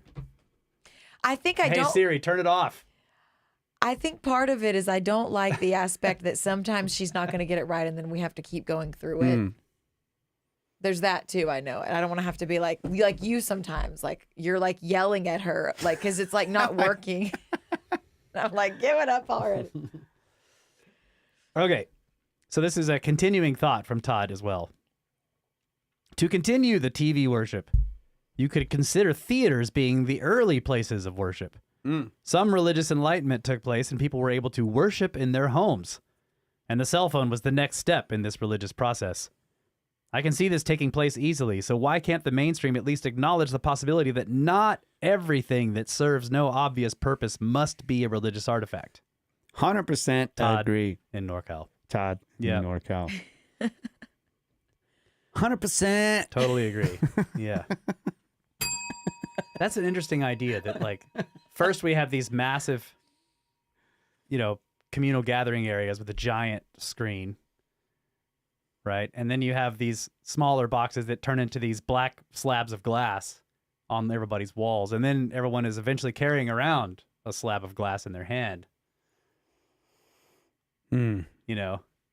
Really interesting. Yeah. I like it. I love the progression. That's Yeah. really cool. Eventually, From the theater. Yeah. Theater starts out as a big slab of felt, Mm-hmm. Yep. and then Benjamin. Controlled your phone from the live podcast. Yeah, the eh? people were saying their phones turned on when you were talking to Siri. Yeah. Cool. When I'm in other people's homes that have I won't abuse that. what is it, Alexa? Alexa? Is that what it is? Alexa, yeah. I activate that a lot just on accident when I'm at other people's homes that have it. Like I won't even be saying it, and then she's like, "Yeah." Yeah. Sometimes there's certain words like, are you serious? And then she's like, huh? Okay. This is from the Dan Man. It's called Snakes. He says, "It is I, the Dan Man. Just wanted to tell you all that I have huge warm and fuzzies for y'all. On my second go around with your fantastic podcast, just listen to the first Uncharted X Swapcast. You all have been holding me together through some pretty tough times.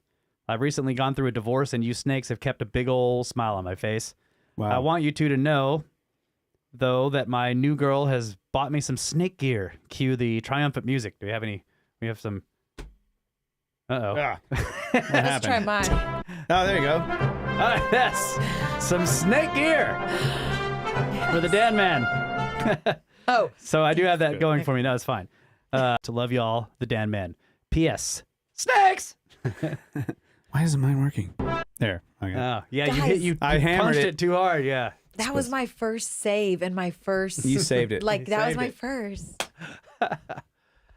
Excellent. From Decky69, $5. Love your shows. Looking forward to meeting you at an event and jamming with you guys. I play bass, and I'm digging the Aerodyne on the wall. Well, it's great because we're looking for a bass player. I don't know. I think Kyle's gonna say that's awesome. That's cool. Yeah. Wait, hold on. I want to go back to real quick. I want your chick to become a snake sister too. Oh, you're talking to Yeah, I just The Dan wanted Man? to say it, and then we moved on from it. But put in a good word for me with her. Okay. Yeah, thanks, Dan, High man. five, Cody. That's awesome. yeah. For sure. But Yeah. humbling always to hear how it brightens people's day. That's just The South Mississippi Snake J, or Keegan J, who is rarely in the Discord but is in the Discord. Okay, he says, it's called "Is This Some Kind of Cult?" Dear Serpentine Brethren, I found you all through the standard model, Rogan, Hancock, Randall, Snakes! And in about the last year, have listened to each episode at least twice. Oh. Ask Me a Bridge have serious problems with the human timeline and have been searching for answers about it on my own for almost a decade. The way you guys and Snake Wife Laura are able to dig into, digest, and break down complicated periodicals on these topics is unparalleled. But on to the subject at hand. I told the wife I wanted some snake skins for Christmas, so I sent her the link for the sweet gray hoodie. Well, when I opened it, her extremely Southern Baptist mother looked me straight in the face and said, "Is that some kind of cult?" Now, usually I would laugh off something like this, but I was about 6 vodka and sodas deep, so I looked deep into her in a sinister voice. Then I proceeded to go on a rant about the end of the world, comets raining from the sky, and how it's coming and the lizard people are hiding from us. Needless to say, it was an interesting Christmas. But hey, at least I didn't bring up politics. Hope you all have, and the Snake family Gosh, I love that. have a email. wonderful and safe holiday. Oh, that was awesome. And look forward to what 2024 could bring to this ever-growing cult. Sincerely, your South Mississippi snake named Turtle Creek, so I have got to get me some of that wine. Oh, yeah. Mississippi J. That's a great. That's great. Beautiful. That's the perfect response. Thank you for that email. Is this some kind of cult? Yes. Comments into the world. That one was great. Thank you, man. Okay. I need to get that soundbite that he mentioned. Which one was it? It was the Monty Ask me your questions, Bridge Yes. Keeper. I am not afraid.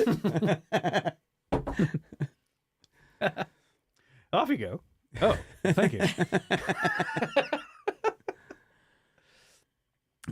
Okay.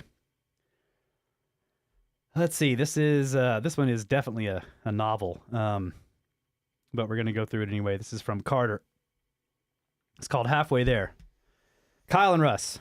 First, feel free to share part or all of this on the show if you deem my thoughts worthy. I'm halfway through your catalog and wanted to share the impact your work has had on me.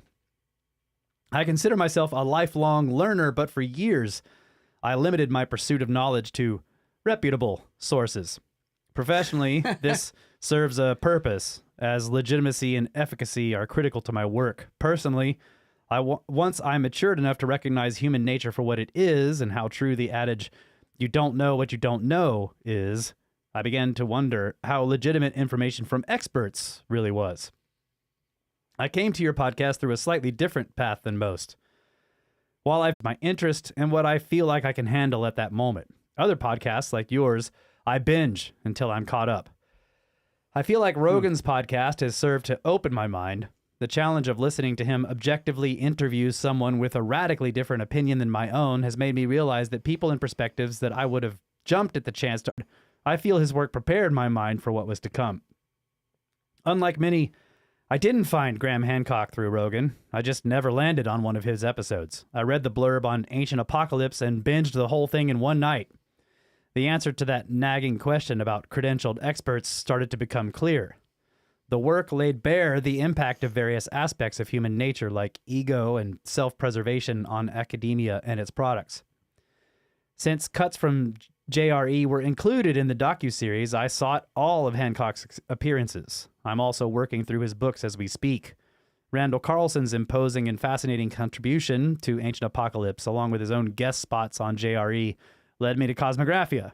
Listening to that catalog, I felt like I was sitting in a classroom soaking up knowledge from the most exhaustively prepared teacher. Yep. And in class with me were two guys that I felt an instant kinship with. Yeah. Listening to Cosmographia, I feel like I'm there to soak up all the knowledge that flows from Randall, like the floods he knows so well. You guys must be absolutely giddy at the opportunity to work directly with such a titan of alternative history and science. What I wouldn't give for one beer's worth of conversation with that guy. Oh, it won't be one beer. Trust me. Oh, yeah. Yeah. You can go through a whole case. All right. Listening to your podcast, I feel like I'm sitting around a table with a group of friends talking through the subjects that interest us the most. Yep. Even though I'm just a listener, I feel like I'm part of the conversation. You guys are humble and genuine enough to acknowledge and give credit to all points of view, courageous enough to speculate, and confident enough to stand by solid evidence. Particularly impressive is your resistance to the human inclination to stand all the way in one corner or the other. Often when there are conflicting points of view, you champion the position that both can be correct and investigate how. So this takes me back to a point in my own life when I began to wonder about how religion and science constantly shun and belittle one another. I was raised Christian, but also imbued by my parents, some incredible teachers, and some lifelong friends and mentors with curiosity. My rural upbringing that put me face to face with the natural world nearly every day. I cannot bring myself to believe that all the wonder, beauty, and order that I see in this universe and its inhabitants came about as a result of some colossal coincidence. But at the same time, I cannot ignore the evidence of the principles and systems that led to all the wonder, beauty, and order. Could it not be that a creator designed these principles and systems and set the whole thing in motion? I cannot simultaneously believe in an all-powerful God and deny that he is capable of such a feat. Scripture is replete with proclamations that those who seek God will receive joy, hope, deliverance, and knowledge, among other benefits. In seeking to understand the universe, I believe we are seeking God, whether we acknowledge him or not. Those of us who believe are likely to find that what and who God is differs from what religion, filtered through thousands of years of human interpretation and, at times, manipulation, teaches us to expect. So your work holds a special place in encouraging people to seek understanding of the universe we live in and those we share it with. In a global society rife with animosity and polarization, such understanding may just save us from ourselves. In context with others like Hancock and Carlson, you are doing a great service to all who find your work. And I look forward to the next 150 plus episodes. Keep up the awesome work. Best from Carter and P.S. Snakes! Snakes. Wow, Thank you, that's Carter. awesome. Wow. Yeah. That was That's a cool. beautiful novel. You know, one of my favorite parts of that is that seeking to understand the universe is the same as seeking God. That is cool. Yeah, I really like that because it's saying a lot. It's not really putting a name or any kind of attribute to God, but I don't know. That's just really cool. It's a great way of putting it. I agree with you. I like that. Adopted. Adopted. I like it. I also, I think we talked about this really early on about how, and we probably mentioned it since then too, but the improbability of the coincidence of everything just being by chance is the same improbability of being or at least like they're both incredibly improbable of there being some kind of like all-powerful thing that has created everything. Right. Like both of these seem incredibly unlikely and difficult to explain. So much so that you can't really say one is more likely than the other. Exactly. So it really comes down to personal preference. Science, like physicists have dug into the energy levels of, these atoms that are formed by fusion or whatever. And it's like, well, how long is this one sustained? And like the only way carbon could come from Oh, yeah.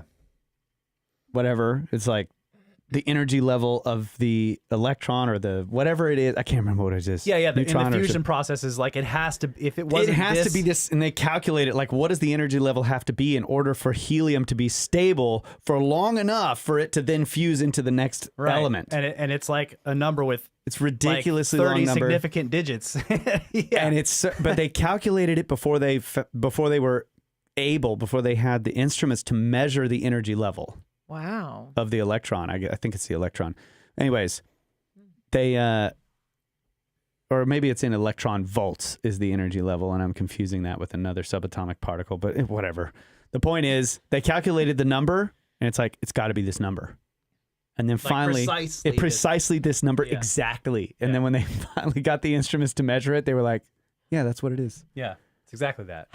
If it was anything different, Wow. there never would have been any other elements. So what is the probability of the energy level of the whatever subatomic particle that I can't remember for sure being that specific number? Is it greater or less than there being a God? Yeah. It's about the same. Yeah. So They're that's both the point. incredibly I like unlikely and that. difficult to explain. Yeah. That's Yes. really cool. Right. So that's an excellent illustration. There's lots of those. The these fundamental numbers that define the universe, like the fine structure constant is one of them. There's a whole bunch of them. And is back. Frank is back. All right.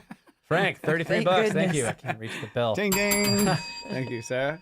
And so, yeah, it seems to come down to personal preference on whether you think the universe is completely like created by accident and the other. Right. I think that's just a fascinating I idea. like and, that. and then I'm still agnostic. I'm just like, I don't know which one it is. I lean towards this being designed, right? But I wouldn't say that I know this is true. Yeah. So this is agnosticism. Yeah. Yeah. I Okay, love got a how few we of get these. so deep on this show, I love it. Oh yeah. Decky 69. $5. The bass player. I am down. Let me know. I live in Washington. I own a project studio and sound design company too. Oh, that's cool. Yeah. Yeah. Recognize the Aerodyne. That's cool. I love that bass. That bass belonged to Ty, and he finally told me one day recently, I need my bass back. It's like, oh my God. So I bought the exact same one. That's hilarious. But mine's older than his. It's a 94. And you're going to do a little turtle shell into it. I was going to put a turtle shell pickup on it just to make them look a little different. You know, okay. don't want to do the old mixaroo. But I put those tape wound flats on it, the strings. Best bass strings ever. I did have to solder some extra wires, ground wires to the pots though, because with the tape wound, they're nylon on the outside, so that you don't ground. You're not grounded when you're playing them. You're not actually touching any metal part of the guitar, so it's like me. Oh no. Oh, okay. Or grounding wires across all the pots, and it's perfectly silent. It's great. Anyways, I'm glad you recognize that bass, so I could tell that ridiculous story. All right, next. Anzu, $5 Reese. for Carter. Are you in Discord? If not, get in there. Now, look for me, Clueless Chris. Yeah, wants to talk about the concept of the creator. Yeah. That was a great email. I agree. Carter is the one who wrote that last email I just read. Yeah, it was great. Yeah. And from Snakes, Frank, $33. He says, Snakes! Thanks, Frank. Appreciate that. And yeah, Appreciate all of you guys. Gonna get you to the summit. Yeah, Frank. Okay, let's tackle a few more here. This one is from Russ. Oh. Baptisms for the dead, dear Russ. Hopefully, you're at least 3/4 of the way through your first cup of coffee this morning. I probably was when I read this, Russ. Thank you. I was born into the Mormon Church in 1965. As a child, I was taken to the temple in Silver Spring. What is that? Silver Spring, MD.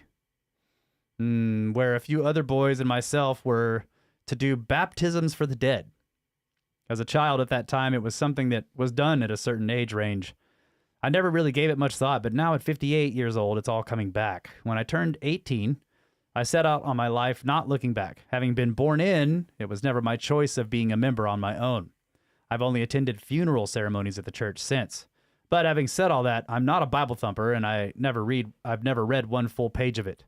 There was a small baptismal pool with a narrow stairway leading down to it. There was a witness area inside a side cut out of the wall at the top of the stairway. The witness would call the name, and the Baptist would dunk me under. Coming out of the water, I was consumed with joy and laughter. Looking back, it seemed like it was a signal to the witness, because after that, the pace became fast. The names were read, and I was dunked quickly. Each time, just the greatest joy and laughter. It's hard to catch and hold your breath when laughing. Eventually, they had to call it. I was waterlogged and couldn't go under anymore. I don't know where these souls were. I don't know where they were going, but they were sure happy about it. This is real. I know beyond a shadow of a doubt that death is not the end. Your loving snake bro, Russ. Dead. So as a child, he was a stand-in for somebody who had died, and they would call the name out and baptize him, and he'd come up and he'd feel this. He says he was feeling this like external, like this crazy joy and laughter each time it happened. Wow. Whoa, okay. I didn't even know Wild. that this was a thing. Yeah. So I have to look this up. Mormons do this maybe, Huh. baptism for the dead. I wonder any age of death. For some reason I was thinking like babies that had died for some reason, but this is like any age of person. All he said is that they would call out names and then Wow. baptize him as Wow. a surrogate. That's wild. Wow. That's interesting. Yeah. Thank you for writing that email. Yeah, thanks, man. Okay, so now we're in January. We're catching up slowly. Wow. Wow again. Texas, this is from Alex. It says, I just listened to the Drop 45 Drive Lane episode on YouTube. I currently live in Mackinac City, Michigan, which is an hour drive to Alpena, where the Drop 45 zone is located. To this day, there are huge herds of elk around the Alpena area. It is well known to Michiganders. I spent the better half of my life in Austin and Houston. I did my scuba certification at Lone Star College Kingwood campus. There are a lot of shipwrecks in the Great Lakes. Some are shallow, easy dives. If for some reason you guys make it up here, I recommend getting some dry suits. The water is cold. Yes. Very We have cold. to have extra training for that. Yeah. I left y'all some comments on YouTube under Gizmo X4EB about the underwater Stonehenge located in Grand Traverse Bay. It is a separate location and not the same as the Drop 45 zone. The Stonehenge site was discovered by Professor Mark Hawley at Northern Michigan College in Traverse City. For your information, Northern Michigan College and Texas A&M are the only two schools with underwater archaeology programs, or at least that's how it used to What? Oh, wow. Wow. There is a lot of evidence that the Minoans were in the Great Lakes during the Bronze Age, as the Upper Peninsula of Michigan is the only place on the planet with the largest supply of floating copper, along with being the only place on the planet with enough copper to supply the demands of Bronze Age weapons manufacturing. In addition, the Vikings were in Newfoundland, Canada, years prior to Columbus's discovering America. It is entirely possible that either of them constructed this Stonehenge site, depending on water levels. Thanks for covering the Drop 45 drive lane. Take care, from Alex. Well, it's interesting because I think they've determined that this thing is like 9,000 years old. So I think that's before the Vikings and the Bronze Age. Yeah. So, well, at least the Bronze Age, the recent Bronze Age. Maybe there was one back then too. Yeah, but still, the shipwrecks and stuff like that on the lake, like it's possible to find possibly. It'd be amazing. Yeah, dude. Oh, Let's that do would it. That would be all over the. Yeah. Okay. Let's see. Dowsing. Okay, this one's about dowsing. From episode. Can you douse while you're diving? Should dive. You pre-douse with the pendulum, right? Maybe, I don't know. Does a pendulum work underwater? Slowly, unless there's a current. Okay, this is from Sedley. Dear Kyle and Russ, listening to episode 312, a truly fascinating episode on megalithic Yorkshire from Martin Green. And he refers to his experience of dowsing to find power lines at the Thornborough Henge site. This reminded me of a comparatively well-known Cambridge archaeologist and later psychic researcher that I came across in my early 20s, Tom Lethbridge, who lived from 1901 to 1971. And he wrote about his experiences of dowsing in a book called The Power of Pendulum. Some details of the book I recall. Instead of divining rods, Lethbridge evolved a system of dowsing using a pendulum. And by analyzing the number of pendulum swings, he was able to determine concepts beyond the simple yes and no of dowsing rods. The system he discovered was quite sophisticated, and he was able to dowse even for abstract concepts, for example, life or death. Lethbridge's book on dowsing pendulums can be found on Amazon as well in PDF format on the net. Moral of the story, not all archaeologists, it seems, end up as sculptards. Stay sneaky snakes, from Sedley. Yeah, that is interesting. This pendulum dowsing where you can do it with a map. You just put a map down and just, that's really fascinating. And we have our dowsing story. I tried it. We need to find a way for you to try At it. the orchard, right? Yeah, yeah. So he's saying that you can use dowsing for different intentions. You can ask it questions. You ask it and all questions, Like yeah. the with the pendulum. Yeah, like the Ouija board or the 8-ball. Is that where we're? I have to say, we met somebody at Arklantis who dowsed with a pendulum, and her record is 100% That's right. with us while we hung out with her there. Oh, okay. Well, that's good. How many times would you say? 10? I mean, we were like, okay, well, how is this gonna? And she'd like swing the pendulum, and she's like, no, that's not gonna, and then it was right. It didn't happen. Like it was cool. And then when we all went out to we went digging for crystals, quartz crystals or whatever. We went out in the woods. She gets out of the car and she's like, she's asking where the crystals are. And she's like, this way. And like her and a bunch of people and me and Russ are like, yeah. Whatever. We know how to look for rocks. We know what we're doing. So we went our own way. And then we all come back with our little crystals. And she's got this bag and she just pulls out these piles of massive. Yeah. And we're like, dang it. God dang. Should have trusted the dowsing pendulum. The pendulum. Yeah. So if you don't mind, walk me through what you understand to be what you need to do to douse. All I know is what I saw. Water, like you did. I didn't find water. Or Russ did the dowsing to find electrical lines. Oh, yeah, did not yeah. find them. But Right. then somebody did show up and do it. Yeah, and they weren't there. So it was a positive. I didn't find. We thought they were there. So okay. if the whole point is like the test didn't fail. It's so funny because A he lot of comes people- back. He goes, "I guess I can't douse." I'm like, I suck, right? I couldn't find any Okay, but clue you that could- there was an but it electrical wasn't line there. anywhere here. And Okay. then those guys came out with their stuff, and they're like, I couldn't no, it's over remember there. the whole story. Yeah. yeah, they found it. It was under the concrete driveway, which is not where Russ was in the grass. Yeah, So where he we was- thought it was, right? I was like, well, I guess your your dowsing record is perfect, 100%. Okay. And it's it's good because a lot of people say, oh, with dowsing, it's like you're making them move, right? Like, so people are just getting what they want. But we were convinced it was out there, and I'm walking all over the place and nothing is happening, and I'm like, what were you thinking? What was your goal? You were just going to hold these things here and I was just hoping let the to- earth do its deal. no, I was walking a grid, hoping to Okay. get as soon as I got some kind of signal, whether they spread apart or came together, then I was going to sort of range find that until I got the strongest signal of that. And then I would put a little X on the ground, and then I would see if I could find a direction, another X. And then I'd be like, okay, here's the line I think it is. Were you given instructions on how to hold these things? Do you know exactly what to? Okay. I mean, I wasn't given instructions. Okay. You look them up. Yeah. Well, And I've that's what I seen mean. people You looked douse. it Like up, I've yeah. stood there while they do it, Okay. I watched them douse this well here. That's interesting. I've never done it. But yeah, I've known that people do this and that this is a thing that works sometimes. We need to get you a pendulum. Yeah. Should try it. What's All right, that? we're taking a break. Oh. Yeah.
And we are back, ladies and gentlemen. I think this is the final segment of the live show. Yeah. It's too fast. I It got to is. come back. The fastest 3 hours in podcasting. I need to come back kind of soon. We can get a little bit more of this out of the way. It's fun. I like being in here. I love the Snake Force. I'm sorry. Oop. Gotta stop saying sorry all the time. Well, Anyways, this is great. I always love these shows. The listener communications are awesome, and also enjoy doing it live. It's even more listener communication on top of listener communication. Yeah. So yeah. And since we've been back from Egypt, this is the first time I've got to come in. So I haven't even got to face the Snake Force yet and say, like, I went to Egypt! You know? Just going back real quick to what Russ was saying, you don't realize how big it is until you're there. And you're like, we've been there multiple times. It's like, hold on. I haven't been there multiple times. First time we're here. Shit. It's so much bigger. So I just wanted to say that so everyone knows. Yeah, the size, It's the crazy. yeah, the enormity of the structures. You get it, and people are like, oh, no, Yeah. it's really big. It's like taller than me and this and that. And you're like, yeah, I can measure. I understand it's big. But when you're there, I can hear Cowdery right now. That's what she said. yeah. That's what he was saying the Yeah. entire trip. They're so It's so big. Yeah, that's what she said. Yeah. Sorry. no, it just, so yeah. I'm a changed woman after that. It'll change you. Yeah. It will, yeah. But we can talk about that later. Let's get some of these. Well, we got another super chat here. Truth Seeker, $20. Having seen all your episodes, I have watched you guys mature and develop a great platform packed with seldomly heard or seen information. And just like Ben, Luke is a great addition to the show. Thank you. Heck yeah. Ben Yeah. and Luke, they're just Yep. really great. And Ben especially, I love working with that guy. He's all right. He sucks at racing, but he's great at podcasting. He sucks at podcasting. Yeah, he doesn't Okay, even you're have right. his own. He's not a very good He's podcaster good at being either. a All right, guest. I was trying to give you something, Ben. No, but you suck you're at really racing, good at being a suck at guest. podcasting. And you're really good at cooking. Ben. So it's two big things. in Great my guy. Yeah, he's Terrible at everything. Great guy. No, man. It's been a pleasure and an honor to do these trips with Ben and stuff, and just do the swap casts and share ideas. It's just been awesome. And jam together. Yeah. And race together. Yeah. It's been And really talk cool. shit Yeah, together. oh my I God, we talk love And- talking shit. And Ben and I game and we talk shit, Sometimes we You guys cooperate, can't- sometimes we talk shit. You guys can't talk shit. Talking shit about talking shit. I love it. Amateurs. Well, I'm glad we made it to this this particular email. This one's long, but I'm really looking forward to going through this because this is cool. From Brian, called Roman Winecraft. Super lurker here, but I ran across this interesting archaeological study on Roman winemaking. It is a Newsweek article, so I won't link to them, but here is a partial text copy to point you in the right direction. See, this is the way to do it. You want me to read something from an article? Just copy paste the bits you want me to see. That'll work. And he says, see you on the Discord or not.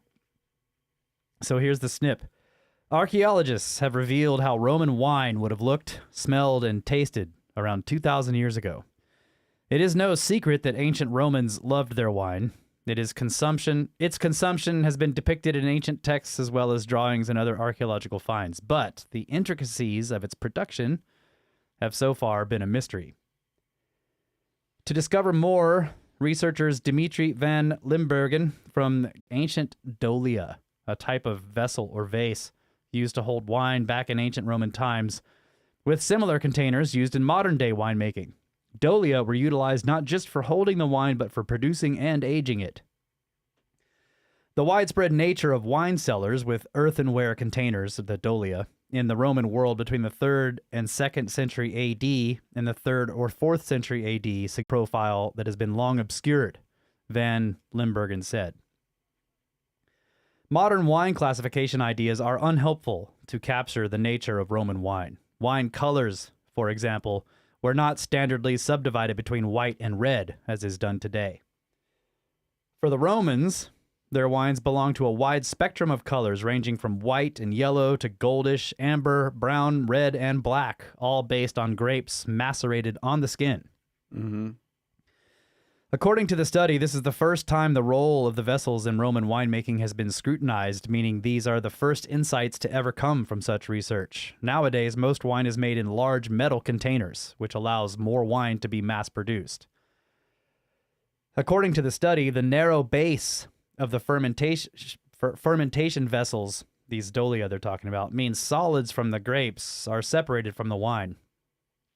Unlike a lot of the typical wines we consume, this fermentation process gave the liquid an orange color. Their findings, which are published in journal Antiquity, included that Roman wine likely tasted slightly spicy and had aromas similar to toasted bread and walnuts. The results of our study force us to question several long-held assumptions about Roman winemaking, Van Limbergen told Newsweek. Firstly, by using the techniques we describe in our paper, the Romans were able to make much better and more tasty and much more stable wines than is commonly assumed. The spicy flavor was created by burying the dolia into the ground, the study said. This meant that pH and temperature was well controlled while the wine aged. Yeast had more of an opportunity to force, producing a compound known as sotolon. Sotolon. Never heard of it. Winemaking in Kvery and Dolia is both extremely straightforward and an ingenious way of producing wine, Van Limbergen said. I love this idea of burying the earthenware in the dirt. Yeah. I mean, we can buy amphorae today. Like, you can buy these, they're made in modern times, but they're these giant pots, clay pots. I mean, they're huge. They're wine vessels. Yeah. And they have that vase shape. Mm-hmm. And it does affect the way, the narrowness or wideness of the vessel affects how like the lees settles and how tightly it packs. A lot of things. And it's porous too. Yeah. So that has an effect. But here I don't know, the idea of like buying those vessels and like making a dirt pile. Yeah. And just like filling it all around. They're just like in the dirt. Yeah. That's really cool. That's genius. Anyways, please continue. Okay.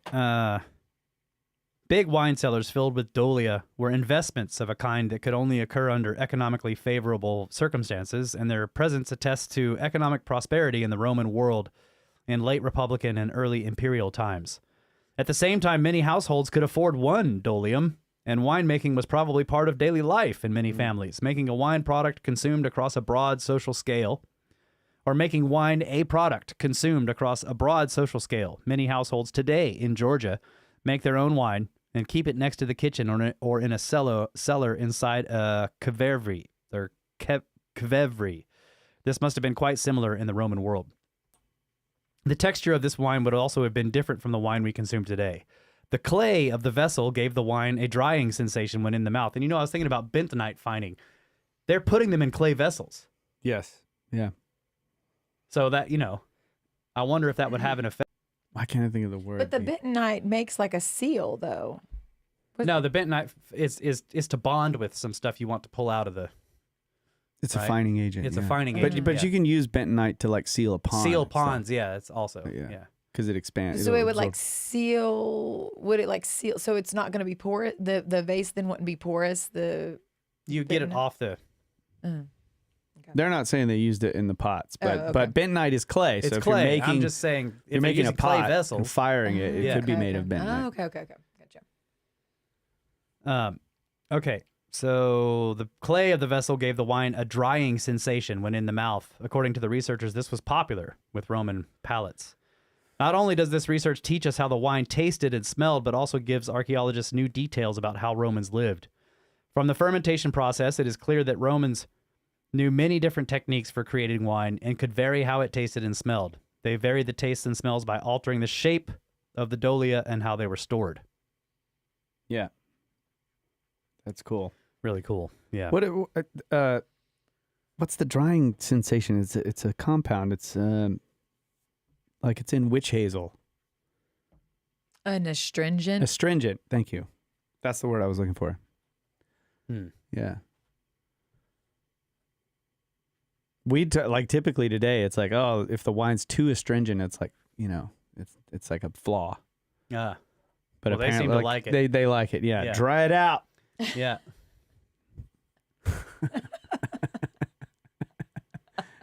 It's good.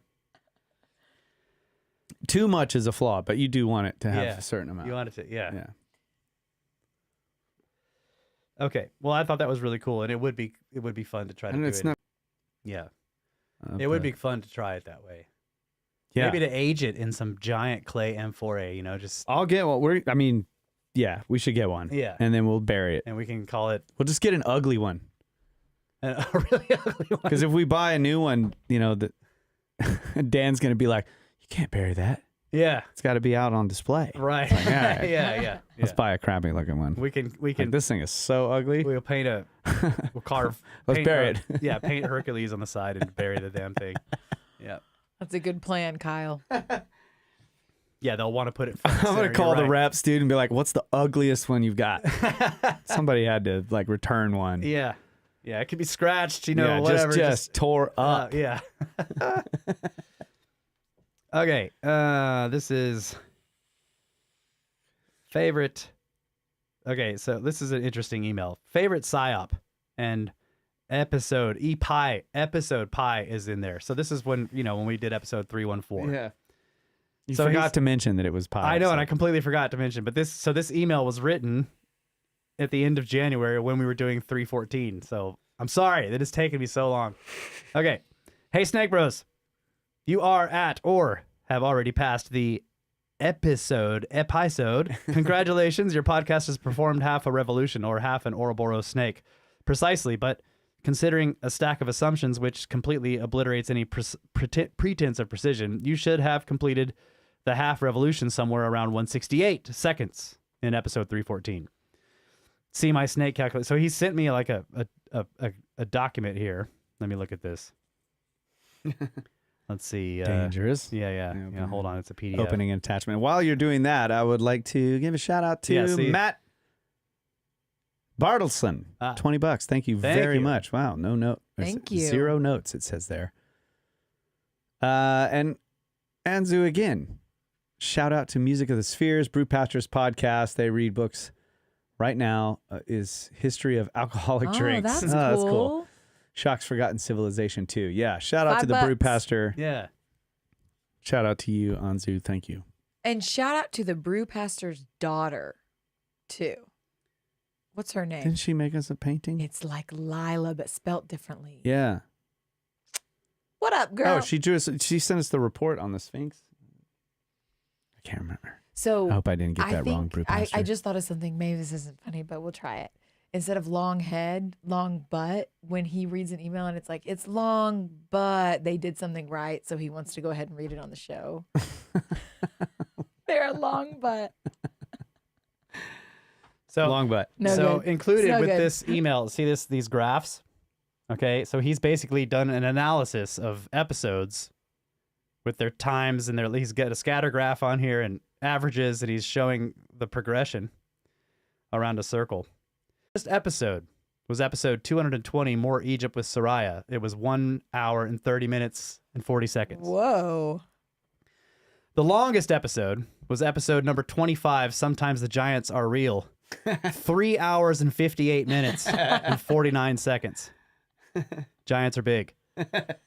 Average, 2 hours and 20 minutes and 22 seconds. This is about seven hockey periods of 20 minutes, or 0.12 megahertz, or 1.565 billion miles traveled by light in a vacuum. This is great Wow. watcher math. 22.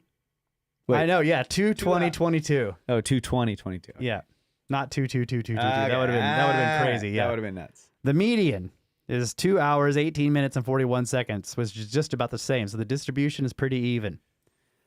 The standard deviation is 15 minutes and 35 seconds, a little over 10% coefficient of variation, which is low. The sods have a consistent length.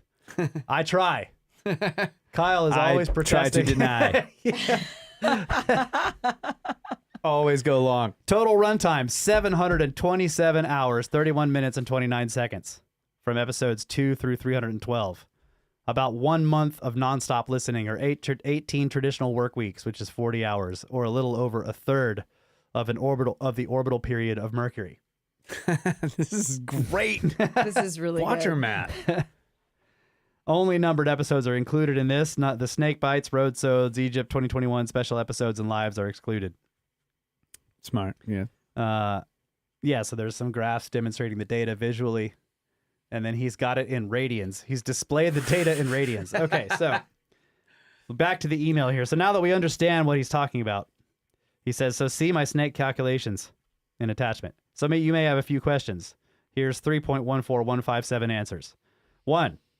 Why is this in my inbox? Honestly, I'm not sure anymore. I thought about it while driving and wanted to try the value for value thing. I like data.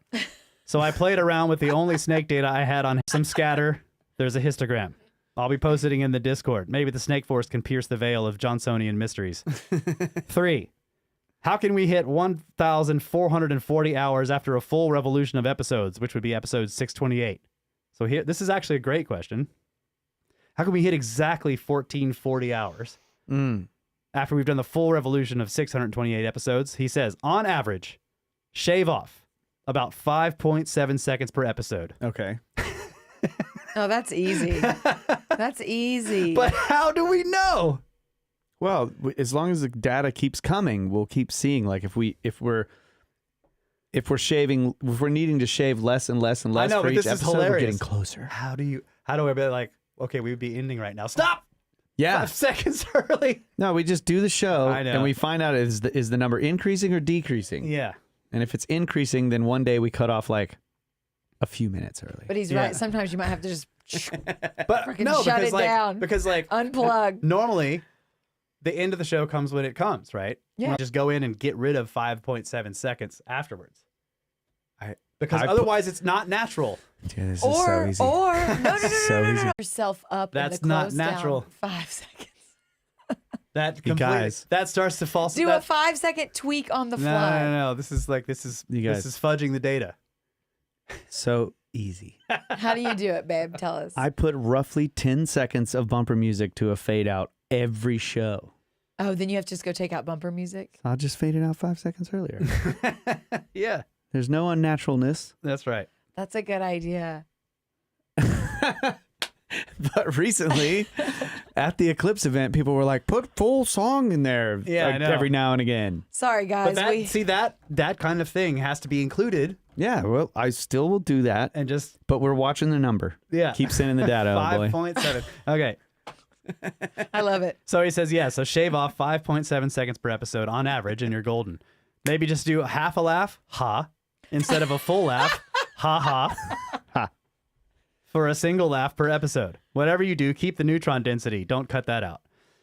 And then he's got the 0.14157 and he says, what is the, and then he stops. You can't have a whole question. It's just 0.14157 of a question. That's okay. great. Okay, so he says, I've left this in my drafts for a month now. Looking back, I'm not sure there's much value here. It's barely legible. I'll just send you guys some more green energy if that's all right with y'all. No, dude, I loved this. This is Thank you. great. Yeah, this Yeah. is Says, awesome. see you at episode 628. Much love, Schleppy in the Discord. See you Beam there. Force members number 360. P.S. As far as PSYOPs go, this is my favorite one. Thank you. Awesome. Thank. Yeah. Okay. So now we're getting to responses to the Danny Jones show. There's a few of these. Hey Cobras, this is called from Will. I woke up this morning to see the video y'all did with Danny Jones and couldn't help but wake my wife up in excitement. Soon after, I realized I can no longer lurk in the serpent grass, as this will surely bring a massive wave of new listeners, much deserved, thank you, to your amazing podcast. My name is Will, and I've been lurking in the Discord, Marinus72, for a few months after falling in love with the diverse catalog you guys have made. I followed the well-slithered path of Joe Rogan, Graham Hancock, Randall Carlson, and finally to the cold-blooded core of the Snake Bros. As a land surveyor in North Georgia, who has always been fascinated with historical mysteries, I love the perspective you guys bring to the discussion as fellow builders. I've bounced around the sods over the past year from giants, UFOs, physics, and so many of the great book reports y'all have done. I have a younger brother who I've been trying to bring to the snake side with his interests in strange things throughout our world. So I naturally fell in love with the format that you guys do, where it's like sitting down with the bros with a brew and just letting loose. Best of luck to the both of you and the whole Serpent family. Can't wait to see where the story goes from here. Sincerely, Will from Georgia. P.S. Loved the Path of the Pole book report. I am indeed one of the few 11ers. I was engrossed in that book as soon as I got hands on it, and I was wondering if you had a copy. If not, this snake will happily shed his copy and send it straight to Texas. Thanks, man. I do have a copy, but thank you. And yes, I would love to do a book report on that one. Yeah. I appreciate that, man. Yeah, Thank you. To Wild Vic, sweet live. Hey, snake wife at Laura, driving home but listening. So we're maybe possibly gonna end up not having headphones on in the future on this show, and the first thing I'm doing is wearing those snake earrings you gave me, loud and proud for everyone to see. I already have it all planned out. I love you. Hey, go ahead. Maybe, yeah. It's a possibility. Kyle thinks he might be able to swing it with no headphones. I made a mix for the speakers, but I did it last minute, and I was like, we'll try it later. Yeah, we'll try it later. Why do we need the speakers at all? Bumper music? Not in this setting. Yeah, I mean, technically, I don't need to hear it. Yeah, I guess you say the bumper music does give it some energy on our end. If you can't hear it, you Sound talk bites. quietly. Yeah. Yep. That makes sense. Or I would just be like, yeah, sure, I'll give him some music. Yeah.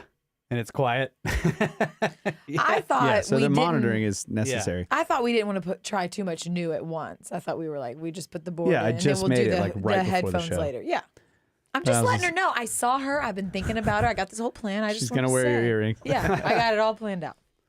Okay. All right. I need to get Laura some in-ear monitors. All right. Yeah. Okay. This is, let's see. Not that one. Okay.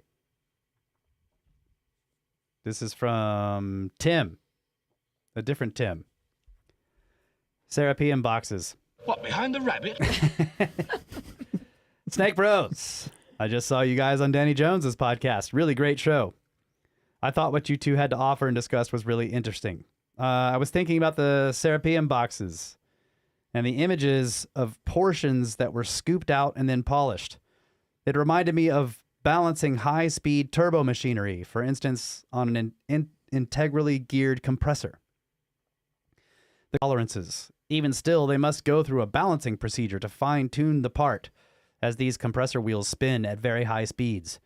They do this by spinning the compressor wheel, find the heavy areas, and grind material away until it is precisely balanced.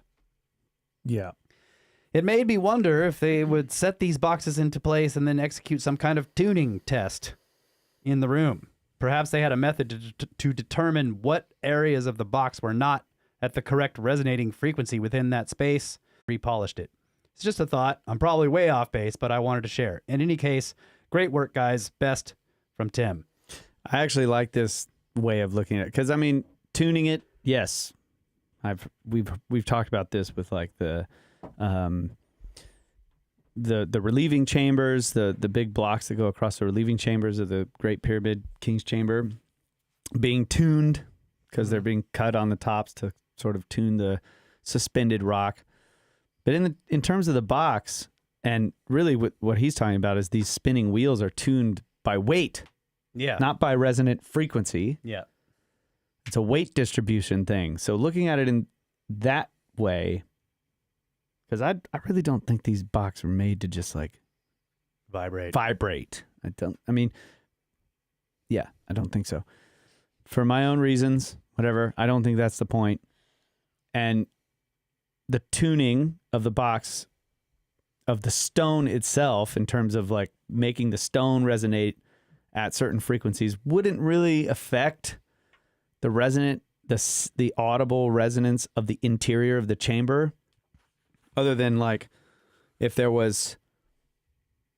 making divots on the interior chamber, which they do in some cases, but other cases they're flat, like that would affect the audible resonance on the inside. but a lot of the quote unquote tuning is on the outside, Yeah. which doesn't affect the the resonance of the airspace on the inside of the box. So what I'm saying is, I like the idea of thinking of it in terms of tuning it by like a weight distribution type of thing.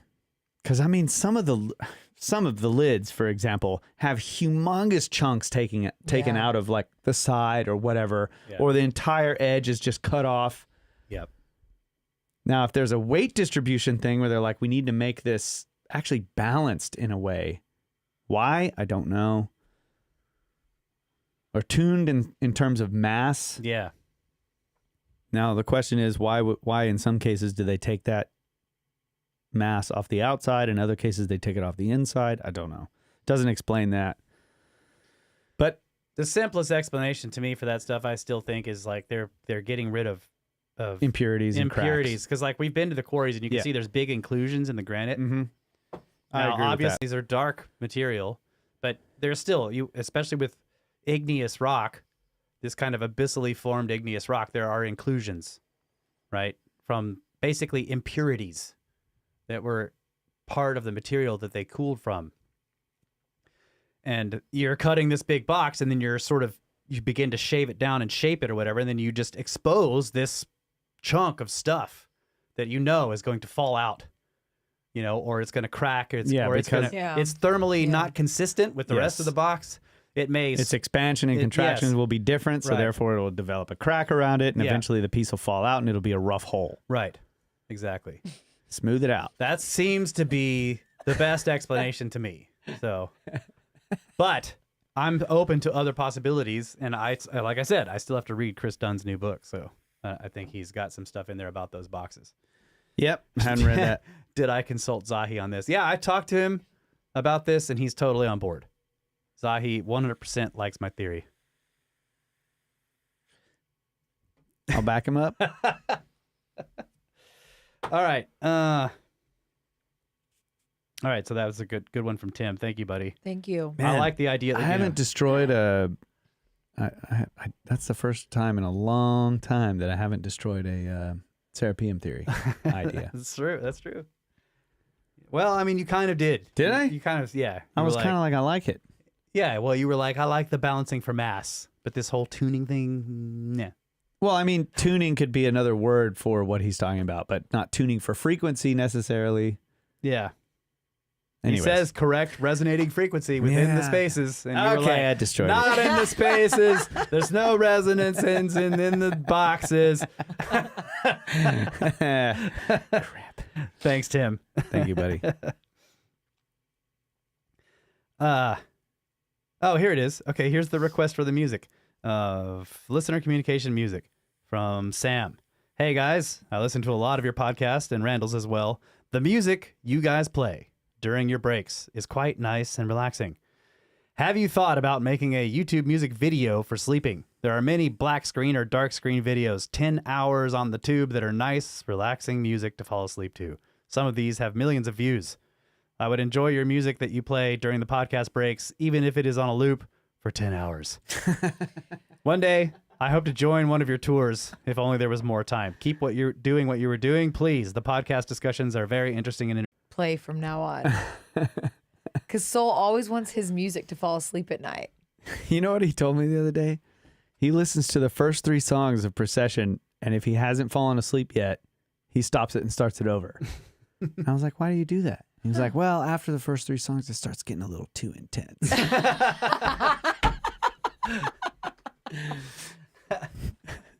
That's great. That's really funny. I didn't know that part yet. I need to make him a chill playlist. You need to make him a chill playlist. Well, we've only got a few minutes left on the timer here, so let's do some producers. Yeah. And We got one. get done here. What is this? Let's see. Decky 69, $5 again. Thank you. 3rd or 4th time.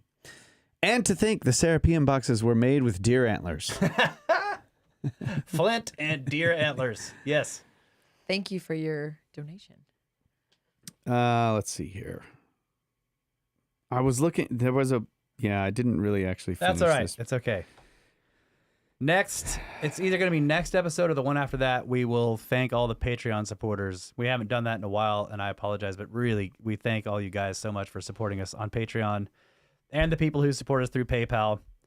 I have been asked by multiple different people to please include the Patreon and PayPal links in the show notes for every episode, so I'm trying to do that now. I have hesitated to do that kind of stuff because I don't, I'm just like, well, they'll figure out how to donate if they want to. But people are like, no, I want to be able to just click right there on that show and send you some money. So I'm like, okay. So I'm putting them in there. And I once again want to thank all of you guys so much for supporting us through the YouTube chat, supporting us through Patreon and PayPal. And if you join Patreon, there's lots of extra content. And lately I have been making compilations of the book reports. So I took the entire Gods of Eden series, cut out all the intro stuff and all the outro stuff, so it's just reading the book and discussing it, and sort of strung it all together in one giant 10-hour-long marathon.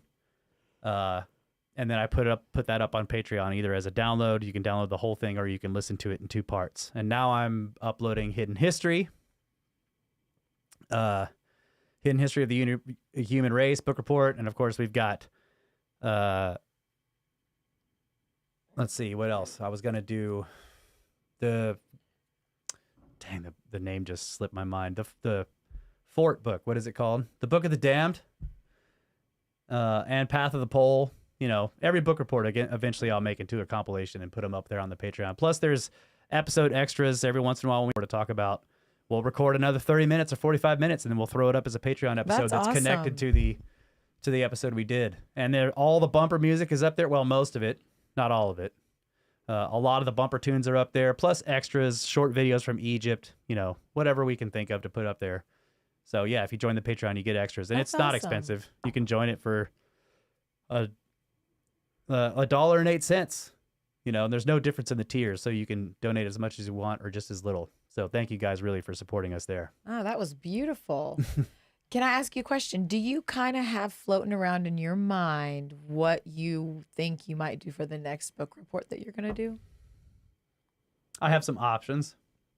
Okay. Yeah. Okay. Yeah. I tried Snake Force. I tried to get a little one in there for you, but it didn't No, work. no. I don't commit. I'm not going to commit until I walk up one day with the book. Okay. Yeah. Well, they're good. We look forward to them. What are you doing over there, Kyle? I'm trying to talk through him looking for the producers still with on us? PayPal. I'm with you. Are we getting out of here 5 seconds early, or what are we doing? No, I'm looking at PayPal donations, and I'm realizing while I'm looking through these that we haven't done these since before we left for Egypt. That's right. Yeah. Okay, So there's so probably a bunch. Yeah. so I've scrolled through, and it's